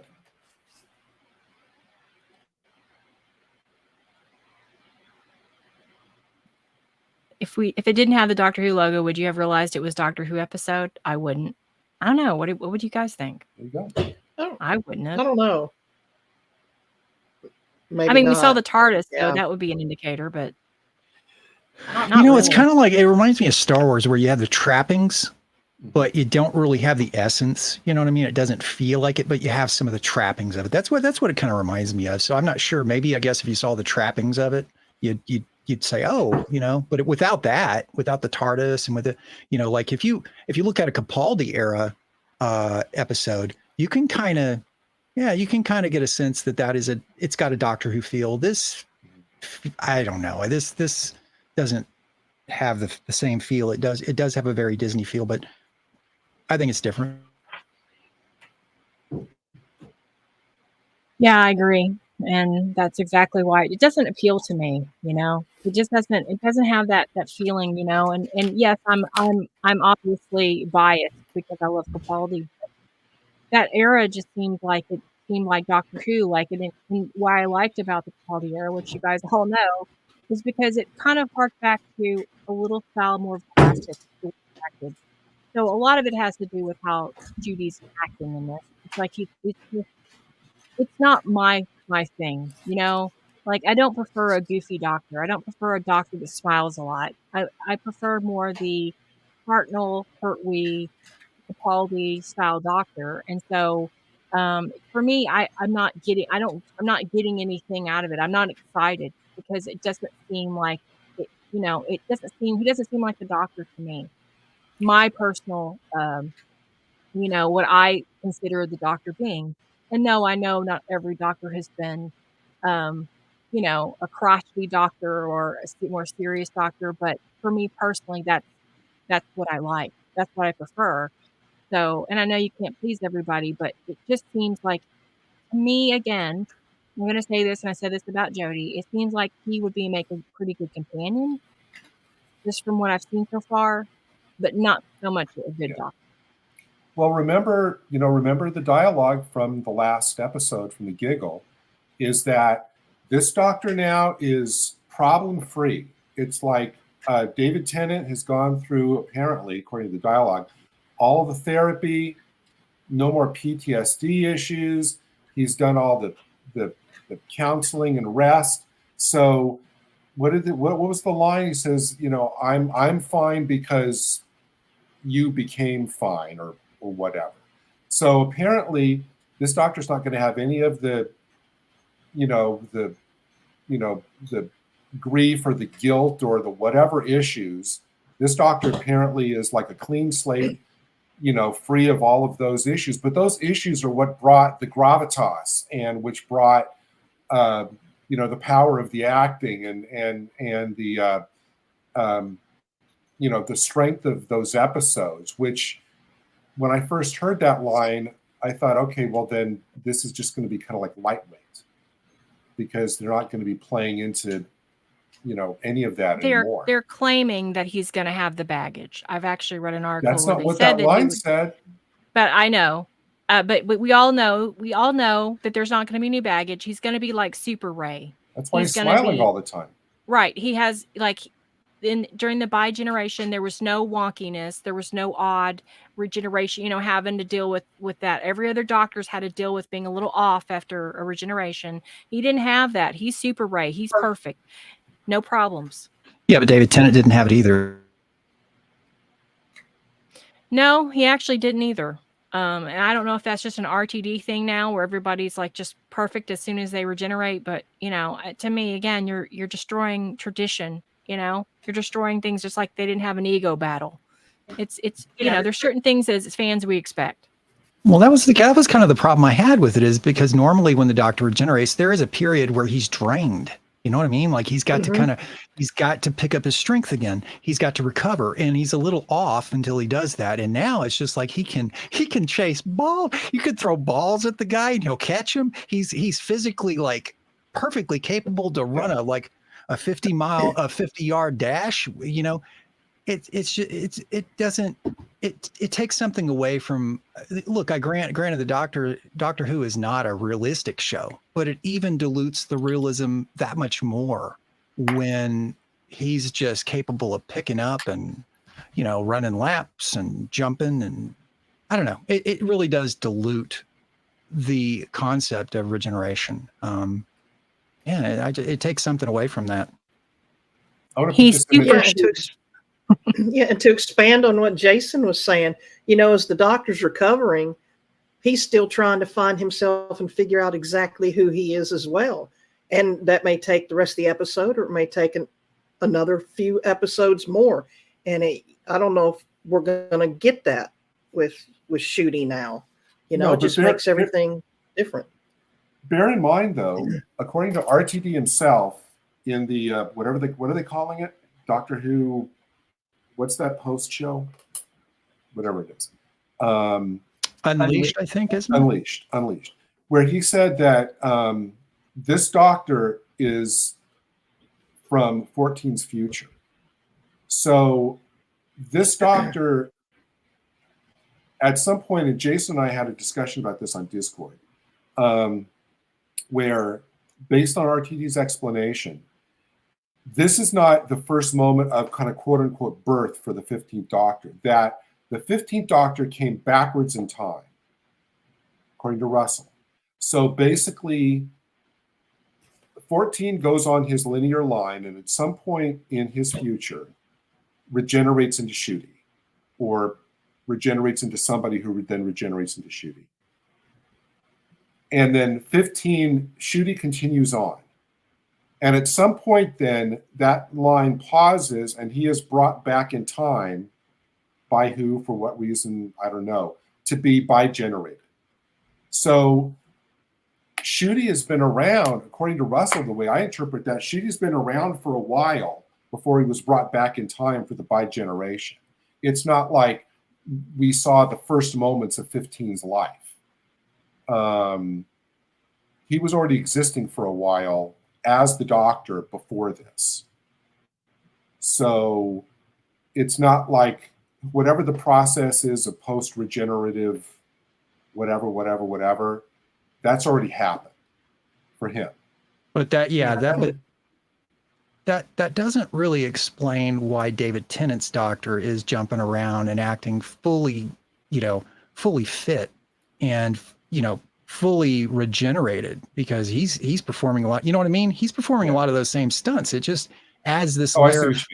You know what I mean? Like they're both. They should, like, David Tennant's character should be drained. Because he was the one that got shot through the chest. But we don't see that. We see them both, running around. And here's the thing, and I have to credit my good friend Starry-Eyed Girl for this. We were on a call and she mentioned this, and until I heard the words, I hadn't even thought of it. Shouldn't we have seen, as Tennant is like this, what happened to what we've seen since 2005? Shouldn't he have burst into flames, thereby roasting Donna, Mel, and pretty much everybody on that platform with his normal regeneration? That would have been great, actually. Because they're holding his hands, but they should have been toast when he went through the normal regeneration procedure, of doing all the bursting into flames and all of that. Where was that? That would have been. I would have liked to see. I met Mel. There's charred bodies all over the place. I like Mel still. I wouldn't want. I do like Mel. Yes, Bonnie Langford was the best part of that. Bonnie Langford was the best part of that episode. Donna could have gone. Everybody should have been roasted, who was standing next to him. I think That's what I think Jack. I think the Jack reason even- why that didn't occur was because it wasn't a full regeneration, because Shooty had, according to what you're saying, according to Russell's, according to his canon, Shooty had already existed. He was pulling him back in time, right? Yes. So it was really just Tennant's doctor that would have needed the regeneration, and apparently it started, but it kind of fizzled out. If you watch the episode, you kind of see the energy forming, but then it just sort of fizzles, and he goes into this whole, hey, pull my leg or pull my arm or whatever, pull my finger. So, but anyway, that should be the next. Maybe we can get him like that. Should be the next by generation is pull my finger, both of you, and there you go. Well, no, you're right. Jason, you're totally right. So, I mean, you're right. An actual regeneration didn't happen. It doesn't seem. Oh Yeah, my it doesn't God. seem that way. Are they going to say now that you said the pull my finger line, the by generation, and are they going to say that David Tennant birthed Shooty? Are they going to say now that man can give birth, because in a way that's kind of what do you think the whole push thing was about? Oh yeah, I mean, just no. I was going to say doesn't something, lie. but I decided not to say it. It didn't seem like a birth to me anymore. Don't put me. Oh my God! Don't put me on the big screen. It was something else. He did something else, and it wasn't a birth. But that's all I'm going to say. What are we calling Shooty the cesarean doctor? Is that what you're saying? No. Anyway, I can't believe we're talking about this. yeah, let's move on, folks. Yeah. Is this what we've come to? Let's not waste our viewers on this. Oh man. There's an interesting thing about, I'm not really sure what. Yeah, I don't know what else Andy's going to be bringing up, but there's another element to one of the problems that people are having with this, but I don't want to get in front of whatever Andy's going to be putting up. But if at the end we haven't got to it yet, I'll mention it. All right. Well, we're gonna talk about this is obviously just speculations and rumors, but this Reddit user has a good reputation, so we're gonna go with it. We're gonna discuss it. Doctor Who leak appears to reveal the show's new big bad and a potentially divisive romance. So it basically goes that shortly before Doctor Who's 30th, 60th anniversary specials premiere, key plot details for all of them found their way online, including confirmation of the controversial by Regeneration. Now, another unearthed by user on the R Gallifrey Reddit page may have pulled back the curtain on Jodie Whittaker as the 15th Doctor. So, before we get to the Whoniverse's potential new big bad, Millie Gibson's boyfriend, Ruby Sunny's boyfriend, played by the Little Mermaid star Jonah Hauer-King, falls for the Doctor as the series progresses. Showrunner Russell T Davies is supposedly looking to move away from the expected romance between the Time Lord and his female companion, and instead, a love triangle is unexpected. But basically, Ruby Sunday's boyfriend is supposed to fall in love with the Doctor. Oh, for fuck's sake.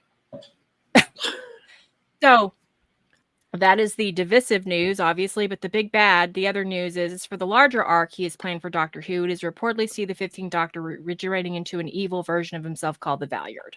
Is Ruby's boyfriend in the show going to be named Russell? Possibly. But yeah, so I ding ding ding. I think Gary's won something. Yes, they're gonna obviously. It's gonna be what did you call it? Brokeback TARDIS. Brokeback TARDIS. Yeah. So I think you might be onto something now. Whether this is true or not, but this person's pretty been spot on. And I think did read the one that this person did on the Giggle, and it was literally other than a couple of things was spot on. So, and I'm pretty sure this is the same person. I'm going to do some research afterwards, but I think it's the same Reddit user that did the one for the Giggle, and it was spot on. So What do you guys? So basically, what it is we have basically Russell doing a slight alteration of the Capaldi, Clara, Danny Pink triangle. Yes. But in this case, the Danny Pink character is going to be in love with the Doctor, and then bringing back the Valyard. So, okay, again, 2 more ticks proving how Russell has nothing new to bring to the table. It's all alteration. It's all just variations on past stuff. I mean, he's every new story you're putting up, Andy, today just proves to me that he has nothing. Yeah. He's got nothing. And I like, am I going to say this is going to be exactly how it's going to work? No, but I do think, because I do know what the Reddit user they're talking about. This person's been spot on all the ones that I've read. And so, yes, I would think that there might be some variation of this. Maybe it's not her boyfriend, maybe it's somebody else, but there is going to be a divisive romance coming up.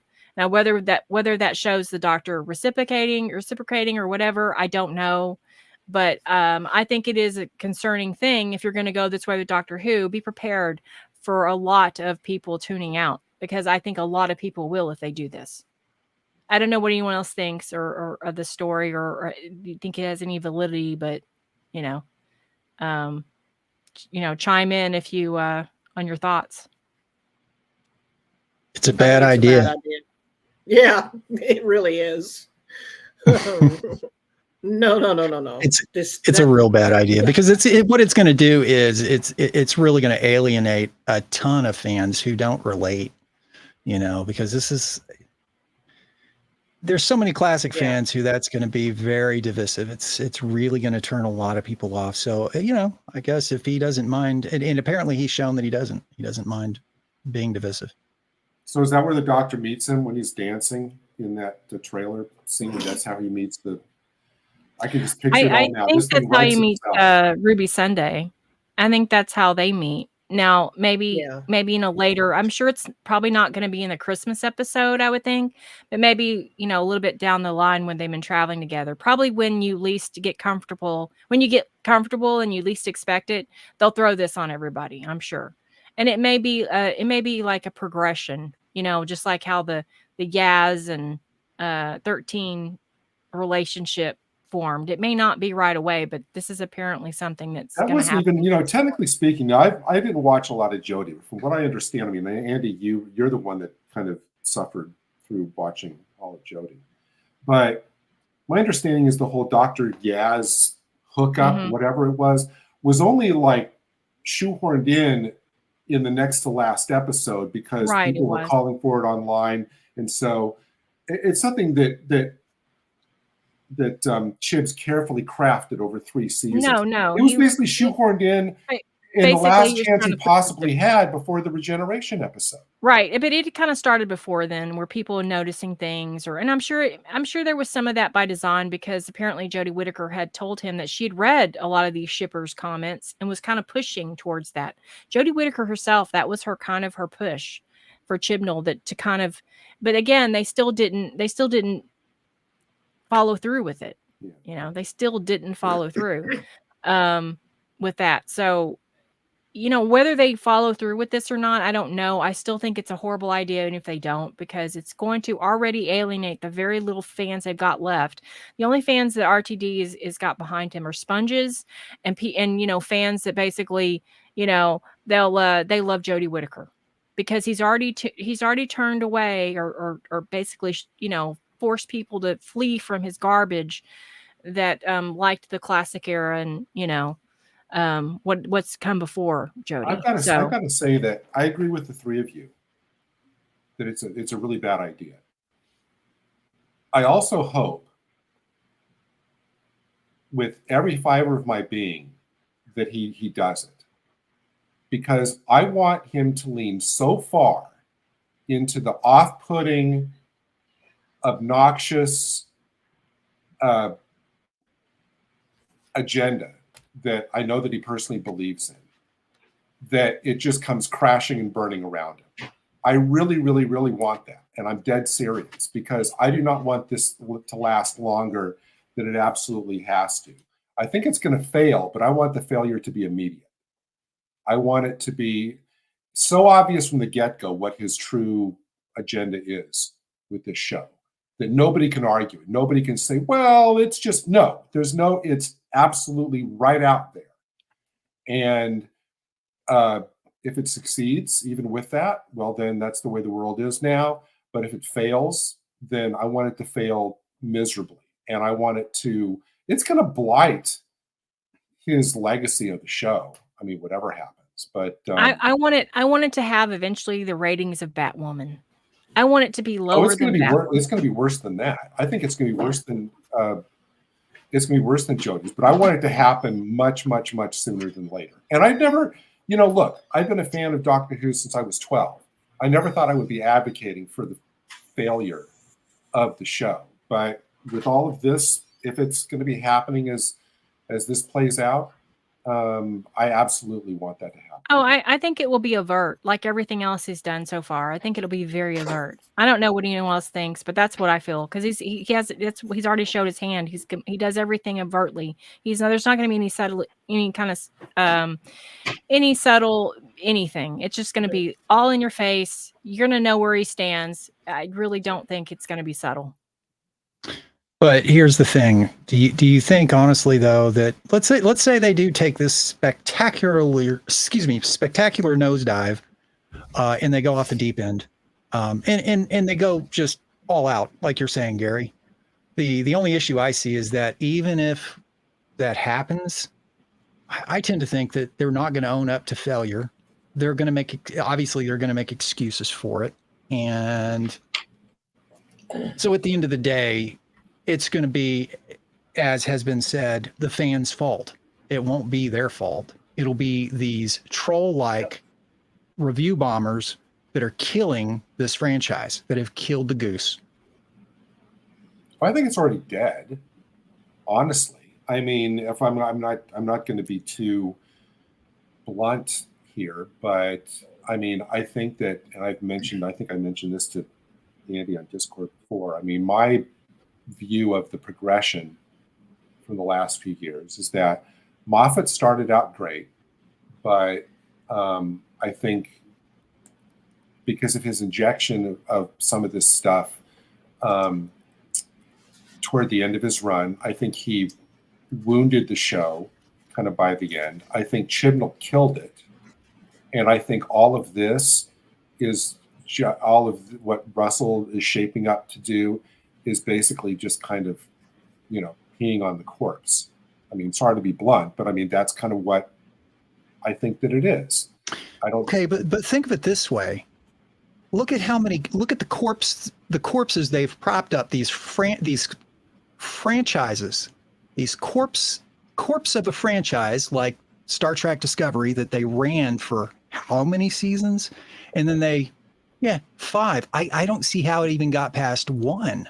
So there, I've told Bluebonnet this, and I've made this point in other streams. I think they're willing to lose a whole lot of money for the message, and I think they're willing to do a lot of manipulative things just to ensure that whatever the franchise is that they're sucking the life out of, that they don't ever take responsibility for its failure, and they always blame the fans. And of course, they may really believe that people like you and I and Bluebonnet and Michelle, that we're really the enemy. They may really truly believe that, but from what I've seen, and I don't know, maybe you have a different point of view, but from what I've seen, they're willing to put up and just throw away money on franchises that give them a pedestal, all for the sake of the ideology. That's what I see. And so when you say like the show's already dead, I mean, you are saying that you hope it dies quickly, but then you're saying you feel like it's already dead. I think it is dead to an extent, but for it to really be fully rotted out,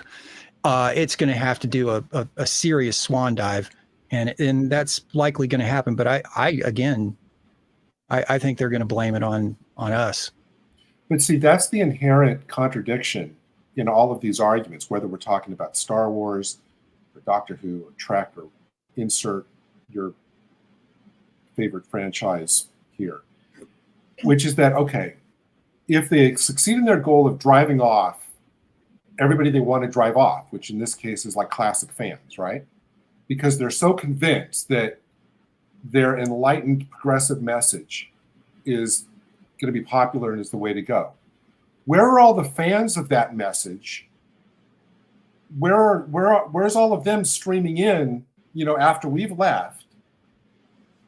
Why don't then the ratings climb back up? Because there's this influx of all these great new progressive viewers which believe in what RTD's putting out. You know what I mean? It's like, okay, we can say, okay, Russell, we did what you wanted, we left, right? So we're not a factor anymore. But then why isn't your stuff still succeeding? Where's all these miraculous viewers? It's kind of like with the Marvels. It's kind of like everybody was telling men, this isn't for you, don't go see it. And they're blaming men, even though, but then where's all the women that you said this movie was for? Again, they're producing this stuff for audiences that aren't there. And then they complain when the audience doesn't show up. It's just a massive contradiction, and it's the same in all of these franchises. It's almost like they're trying to bully people into liking it and watching it and shutting their mouth.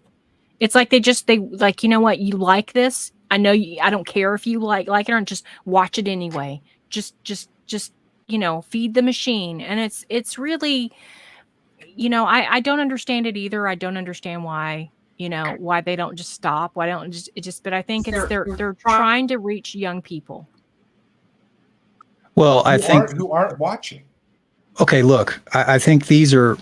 How much do these shows cost? They've poured a ton of money into this stuff.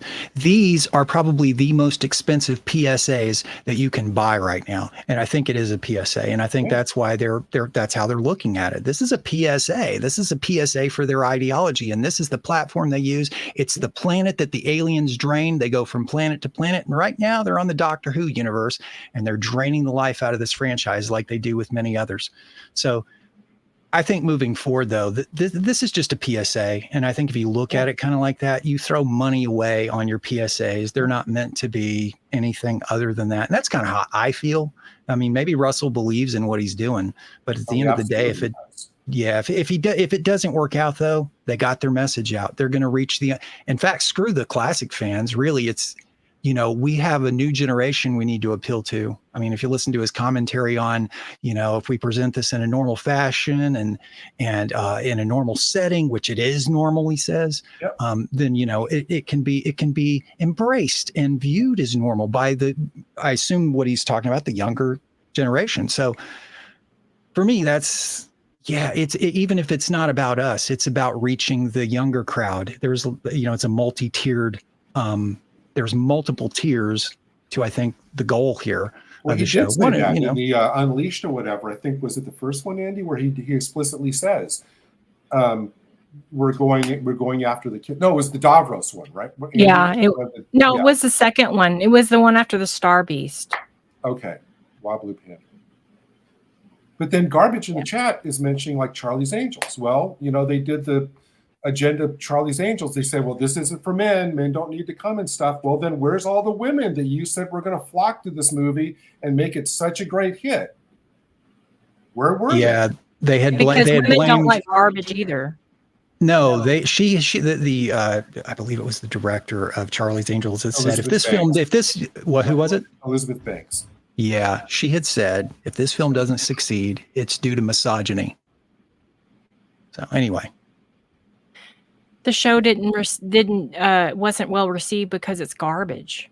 Nobody, even women don't want to see stupid garbage. I mean, women like me, women like Michelle, maybe a certain type of woman, but I just think that's like, it's stupid. It's stupid that, if you want people to go see your movie, don't insult them. If you insult them, they really won't see your movie. If you just start out with that, they're going to do anything but go see your movie. It's like, when did it become a thing to just diss your fans and just not value their opinion or value them? Because when you stop valuing the fans, then it's over for you. And Garbage made a point about Picard season 3, that was made for the fans. Terry Matalis made that for the fans, and it did really well. It was very well received. because they respected the fans, they respected the characters, they respected the legacy of the show.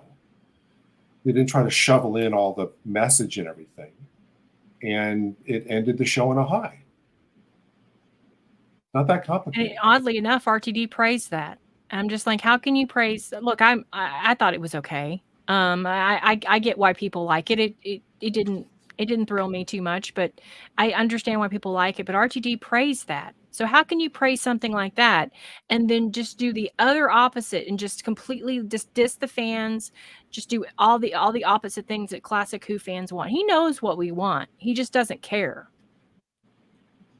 He doesn't care. No, he's not willing to give fans what they want because he feels like it's racist, misogynist. You know, there's so much there that they're balking at that they not allow the fans to have.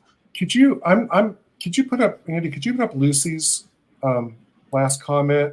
I don't really watch the channel enough to know whether that's true, but what do you think about that? You're muted. Andy, you're muted. I think that a lot of parents, you know, they still let their kids watch it. I mean, me as a parent, would I allow my son or daughter to watch this new Doctor Who? No, I wouldn't allow them to watch it. I wouldn't promote it. I wouldn't offer it to them. I probably wouldn't have DisneyPlus, and I probably wouldn't let them. I would only probably let them watch certain things. I'd be very particular. But there's a lot of younger parents that's of Gen Z and the millennials that allow their kids to watch anything. They just put them in front of the TV. They don't care what they're watching. Here you go. It's a babysitter. So I just don't think, yes, I agree with you. It's not the thing to watch, but I think the problem is, and I think what RTD is counting on is these new younger people that were born in to middle to late 90s. They're going to start having kids. And if he can get to them, he can get to their kids and then their kids and then their kids. And therefore they make a better world. And I think that's the point. They don't care if it fails now, but eventually this will create more SJWs, more woke left. It's basically you're programming people. It's a cult. Yeah, I think they view our generation as lost. We're not worth really trying to save, you know what I mean? Trying to convert, and they view the next generation as the target. That's kind of my feeling about it in a sense. And it's working. It's working. Comment kind of perfectly encapsulates what we're talking about. The problem is that RTD is no longer into entertainment. He's into social engineering. That's right. And people social emotional learning. Yep. Yes, it's activism. Activism is the word we're looking for here. He is an activist. This is all activism. These shows, all these franchises, it's all activism. The PSAs, all of it. Yeah, it's one big long political manifesto in which Chibnall kind of began. It began with a little bit of Moffat. I hate to say it, it began there a little bit, but it really came full force with Chibnall, and now it's really going to get. They're going to really double down. They really are. You think Chibnall's like, you know, RTD's saying to Chibnall, hold my beer. He's really going to double down, and it's going to anger a lot of people. So let me ask this question of you guys. We know there's going to be some gay references, LGBTQ references, obviously. They're just can't help themselves.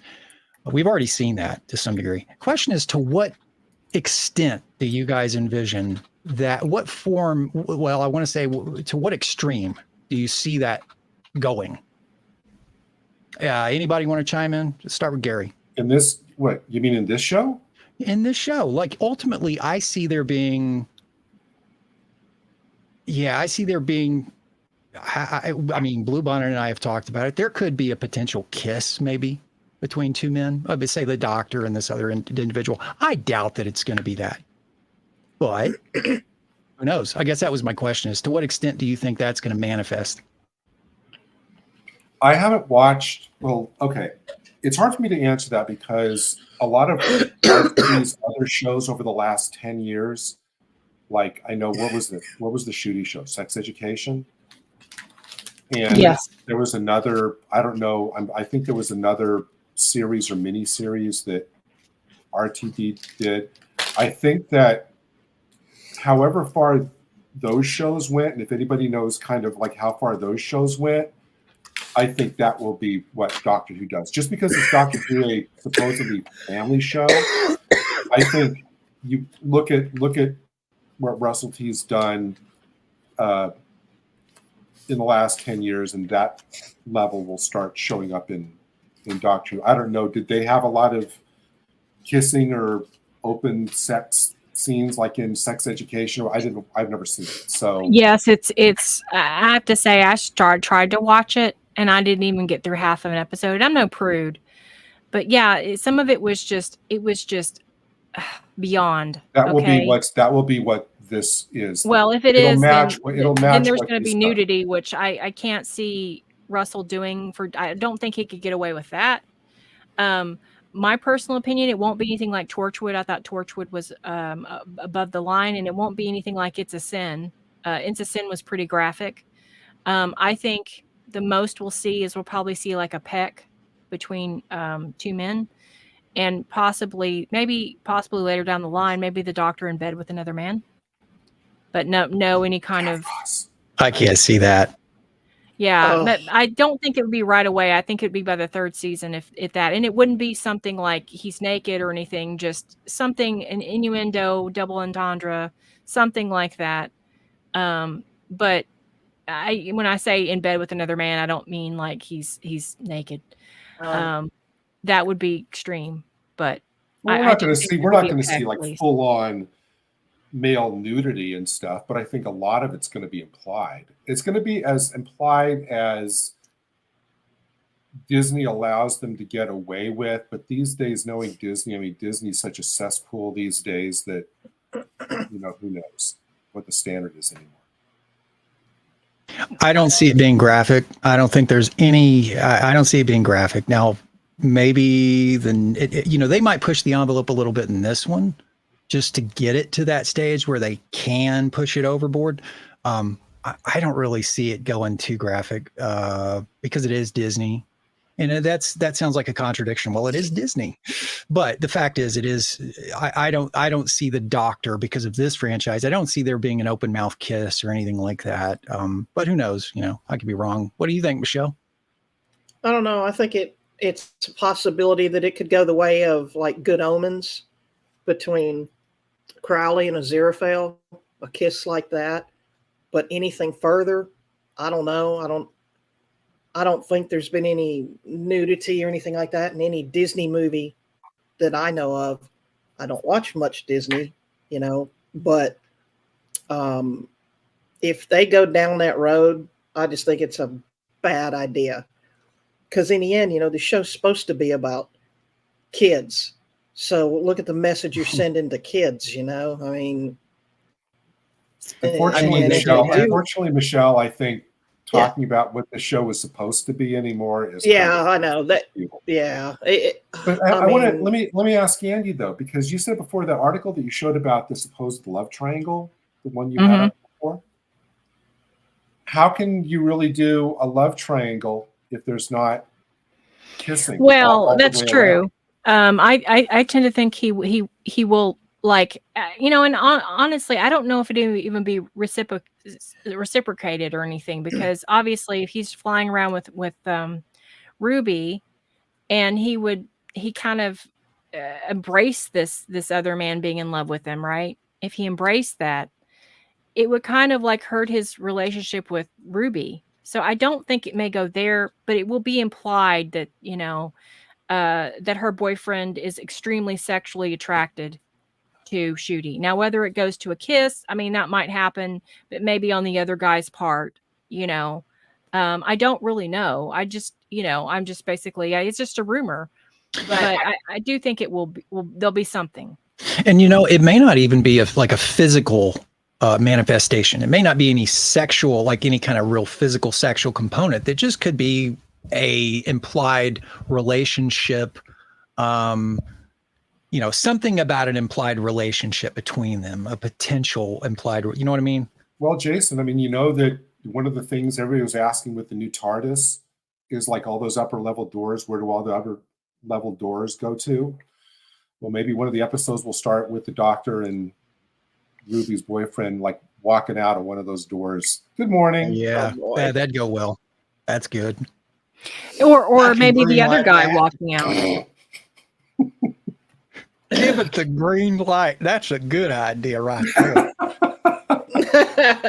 We want to see more of that. Hell yeah.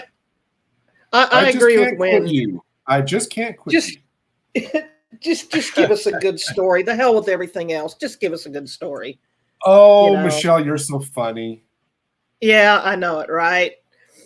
I mean, gee. You with your delusion. No you and your 20th century. Yeah, you stuck in the past, woman. I know it. I'll be the bad guy.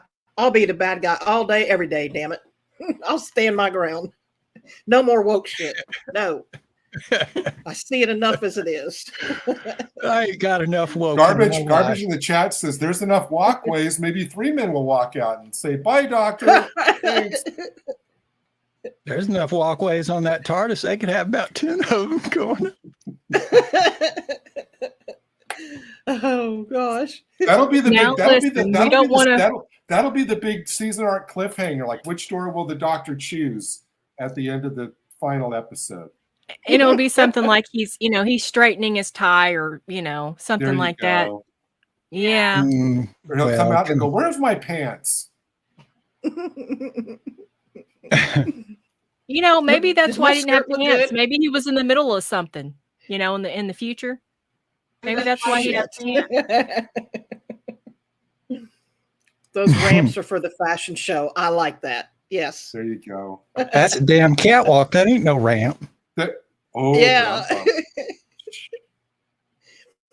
Oh man. All we need now is Tim going on there going, make it work. So yes. RuPaul. Oh, yeah. I was gonna say, you know what, that's maybe there'll be an episode where there's like, they go to some kind of intergalactic, RuPaul thing or something. They get RuPaul to be one of those villains, is they got the maestro and then you got just RuPaul. They don't even like try to change RuPaul. They just throw him in there. It just is RuPaul. That's the villain. They could throw Richard Simmons in there as some kind of companion. Hello. Let's sweat. Well, I've already told you what they're going to do with the whole Richard Simmons thing, Andy. Yeah. That's going to be the Stranger Things. Oh yeah. Oh yeah, that's the other hot topic now. Will they or won't they? That's what the shippers are talking about. And it'll be the same thing with this. Will they or won't they? And all the shippers will be so happy that the fact there's this love triangle relationship between, this group of people. So yeah, that's what we looking forward to in Doctor Who. It used to be like traveling to other planets, destroying Daleks. No, what the real question is will they or won't they? And I haven't seen anything online about this, and I asked this question sincerely. I know we've been spoofing. We've been pretending that we're spoofing, although we're probably just doing coming attractions.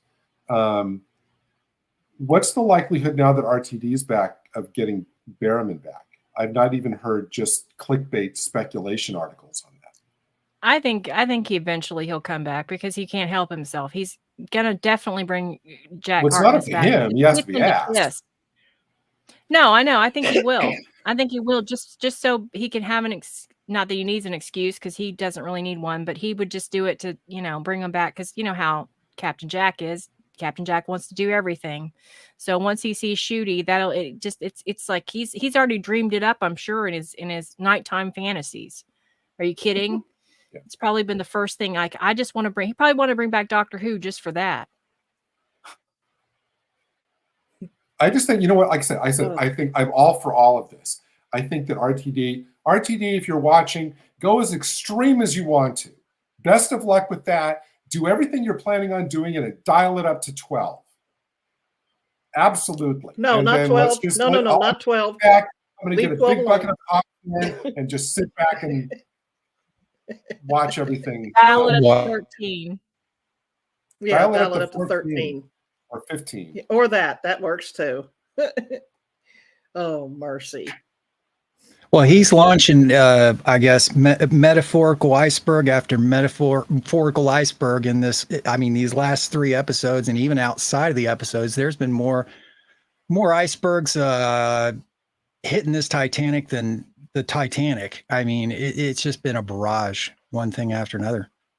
And I do have to laugh at everybody going, well, maybe that he won't be doing that. Look, with all the stuff that he added into what was supposed to be the big 60th anniversary celebration for the legacy of the whole show, if he added all of this stuff into that, what do you think he's going to do when it basically is his kind of soft reboot playground? It's like, come on, people. You don't think that it's going to...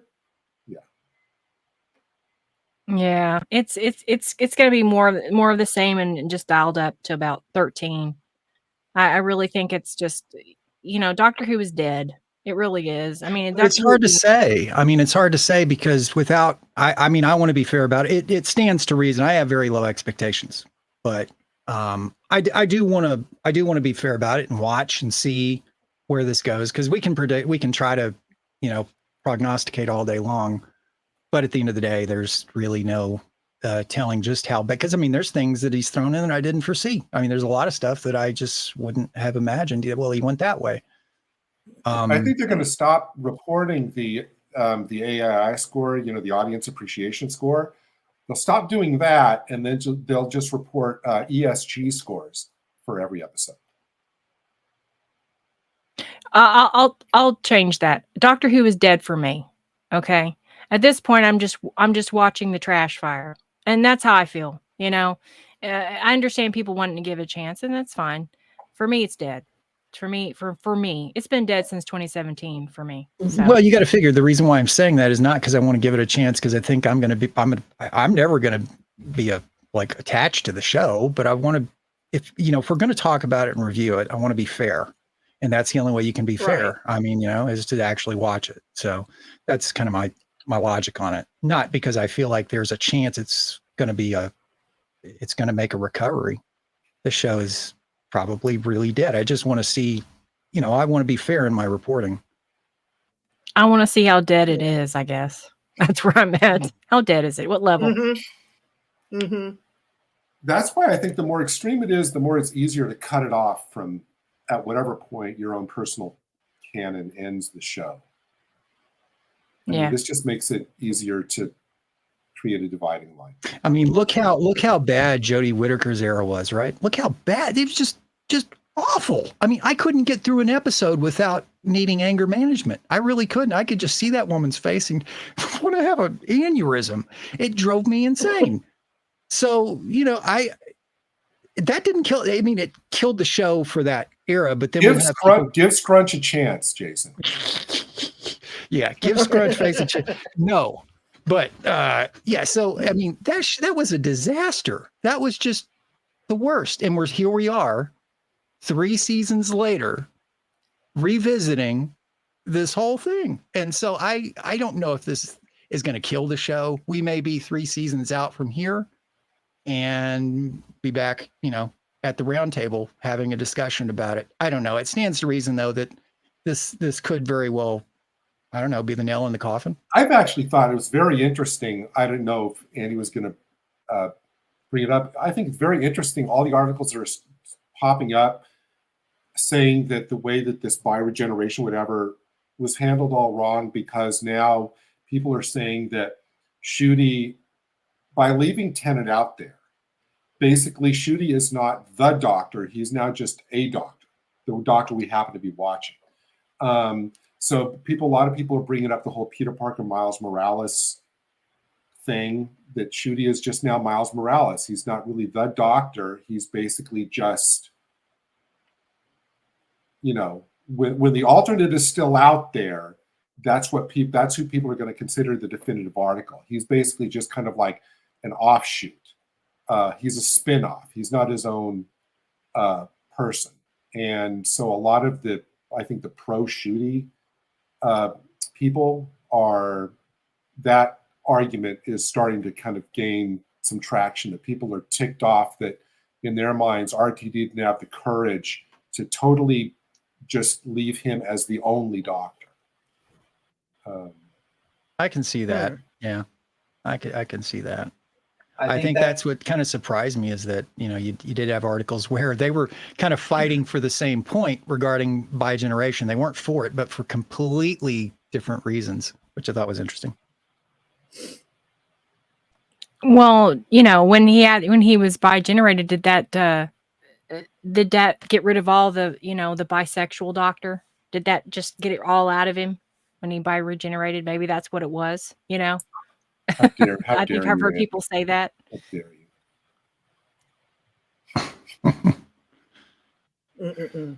And this criticism is correct. It looks like RTD has no trust in Jodie.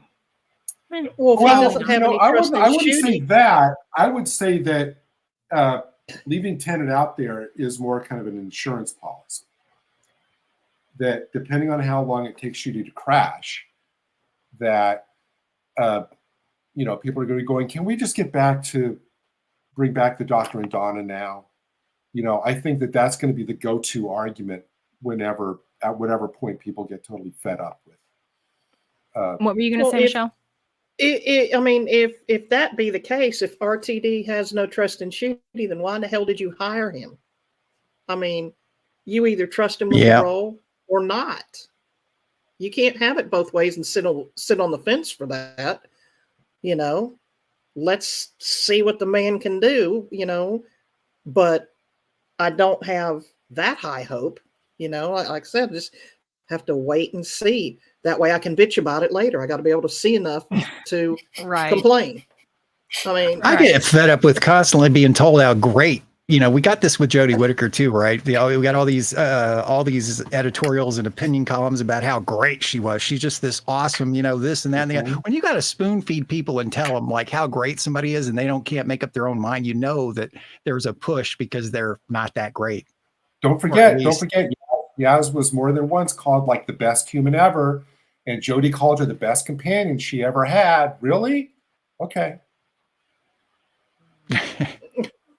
That's debatable. I mean, you know, and for those of us that say we don't like it, don't attack us just because we say we don't like it. We still love Doctor Who. We just don't like the damn direction it's going in.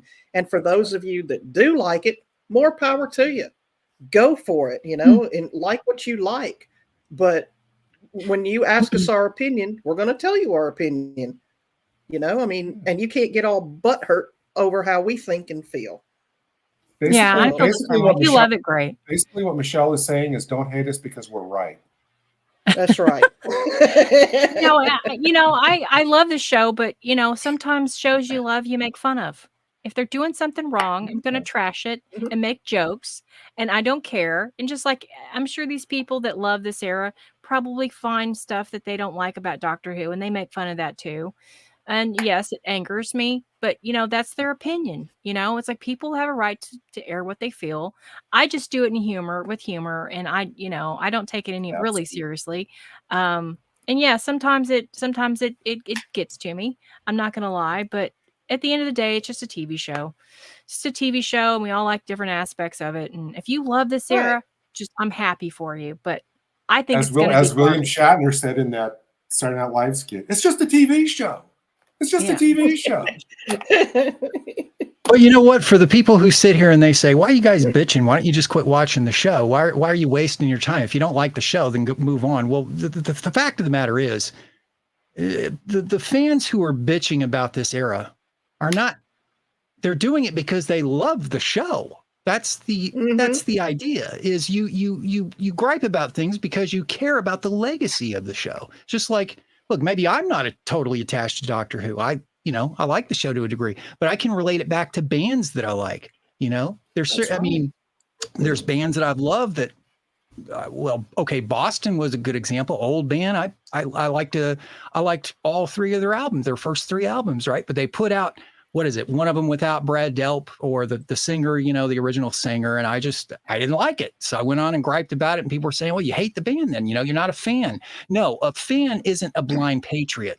A fan doesn't worship at the altar of whatever.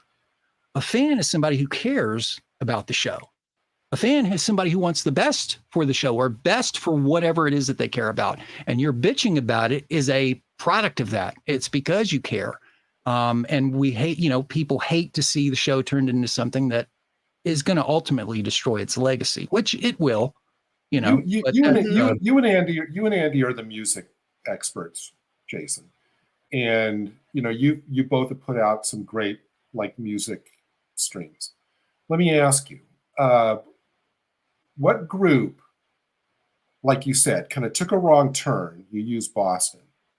And then because of the fan outcry or the complaints about that, course corrected into something better. Can you think of groups that might have happened to?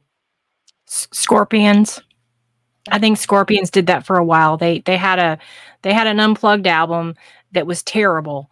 And I think that at some point they came out with Humanity Hour, which was a great album. And so they kind of course corrected back to their original sound, which was much more like Rock You Like a Hurricane and things like that. So for me, it would have been Scorpions is the first one off my head. I don't know what Jason would say, but that's for me. It's a difficult question. A lot of bands, I think I'm trying to think if there's any I can think of off the top of my head that have course corrected. A lot of the bands that I can think of tend to be stuck in their ways and, just sort of like TV franchises. A lot of these bands tend to be stuck in their ways. I can think of bands maybe that maybe it wasn't a course correction, but if you look at something like, for example, look at Van Halen. When Van Halen changed singers from David Lee Roth to Sammy Hagar, you had classic fans of that band going nuts because they just didn't like him. But the fact is, the reason why that incarnation got some traction is because it stood on its own. It didn't have to ride on the coattails of the previous incarnation of the band. It was a completely different take on the band, but it worked because all of the elements would have been popular irregardless of the history of the band and its legacy. So in the case of Doctor Who, this needs to stand on its own. Yeah. It doesn't need to be drawing completely on old tropes and things that, what's the word I use? Has all of the trappings. You can put all these trappings around it, and that's kind of what it feels like is, like with a band, you've got with a band like Boston, you got the name, you got the imagery, but just the essence of the band is kind of different. And I think, like I said, with Van Halen, it worked because they stood on their own. They got a new singer and it went into a different direction, and it was just good on its own. And if they're going to try to do something like that with Doctor Who, it needs to be able to equally stand on its own. So obviously the point I was in asking that question, the point I was making is that complaining does have a practical purpose. It's not just bitching to bitch and moaning to moan. Sometimes complaints can have a positive effect. That was the point of when I brought up the. Yeah, no, I agree. I can't really think of any. Maybe if I really ruminate over it, but I can't really think of any examples. What do you think about Vanessa's point about Journey? Is that true? I think the current singer is a, he does a pretty good imitation. He's not Steve Perry, but he does a pretty good imitation. They managed to keep their fan base fairly happy. It just comes down to the music in this case. I think it's a divisive thing, but since this isn't about music necessarily, I don't want to get too right. No, I was like I said, I was just kind of drawing the analogy that complaining and critical analysis, not just being a sponge, but actually critical analysis with that's well thought out, even if it's criticism, can ultimately lead to a good effect. Yeah. For most normal people, bands that would, I guess we use bands as an example, but maybe if the artist is open, but if you're not open to criticism, like RTD isn't open to criticism because any criticism is deemed as racist, homophobic, transphobic, da-da-da-da-da. So I think the artist has, for that to work, the artist or the showrunner in this case has to be open to it. That's my thoughts on it. Which is also going to be why it's going to be very worthwhile to kind of follow the Disney boardroom drama that's going now. Because if Iger ends up and the board ends up being booted because their woke approach to everything has lost the company so many billions of dollars, is running things into the ground. And if a change is enforced through the boardroom kind of drama that's going on now, there's no way that's not going to have a knock-on effect to Doctor Who, especially since it will be a highly promoted thing. And if all this agenda stuff is right out front, but the board regime changes course, that's going to be really interesting to see what happens with Doctor Who on Disney after that. But do you see that happening? I mean, do you see them changing course? I mean, honestly, because not changing course, but a change with the Disney board, because it's a trash fire now, and it's looking more and more likely, and they're panicking that this boardroom, that the Iger will be kicked and the board will be changed, and they'll try to course correct to producing product that's for everybody, that's not so divisive and not so agenda driven and makes money. And if that happens, they're going to be reviewing and looking at everything on all of their platforms. Yeah, absolutely.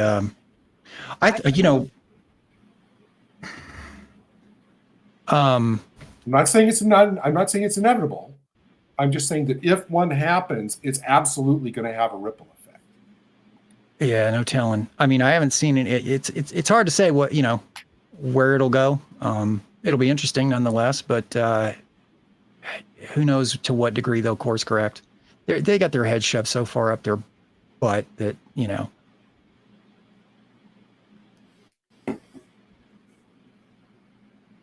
If Trump gets in there, they'll lose the plot further. Yeah, I would agree. And, they'll just bring back, who was that Trump guy in the Jodie era? They'll just bring him back. Oh, yeah. Oh, the dude with the horn-rimmed glasses? The dude with the horn-rimmed glasses yelling out. God, what's his name? He was in Sex and the City. Actually, no, he's canceled now because there were some sexual allegations against him, so there's no way he's going to touch him. Okay. But on that note, it's been great. It's been fun. That's a great note to leave it on. But yeah, we're gonna leave it there.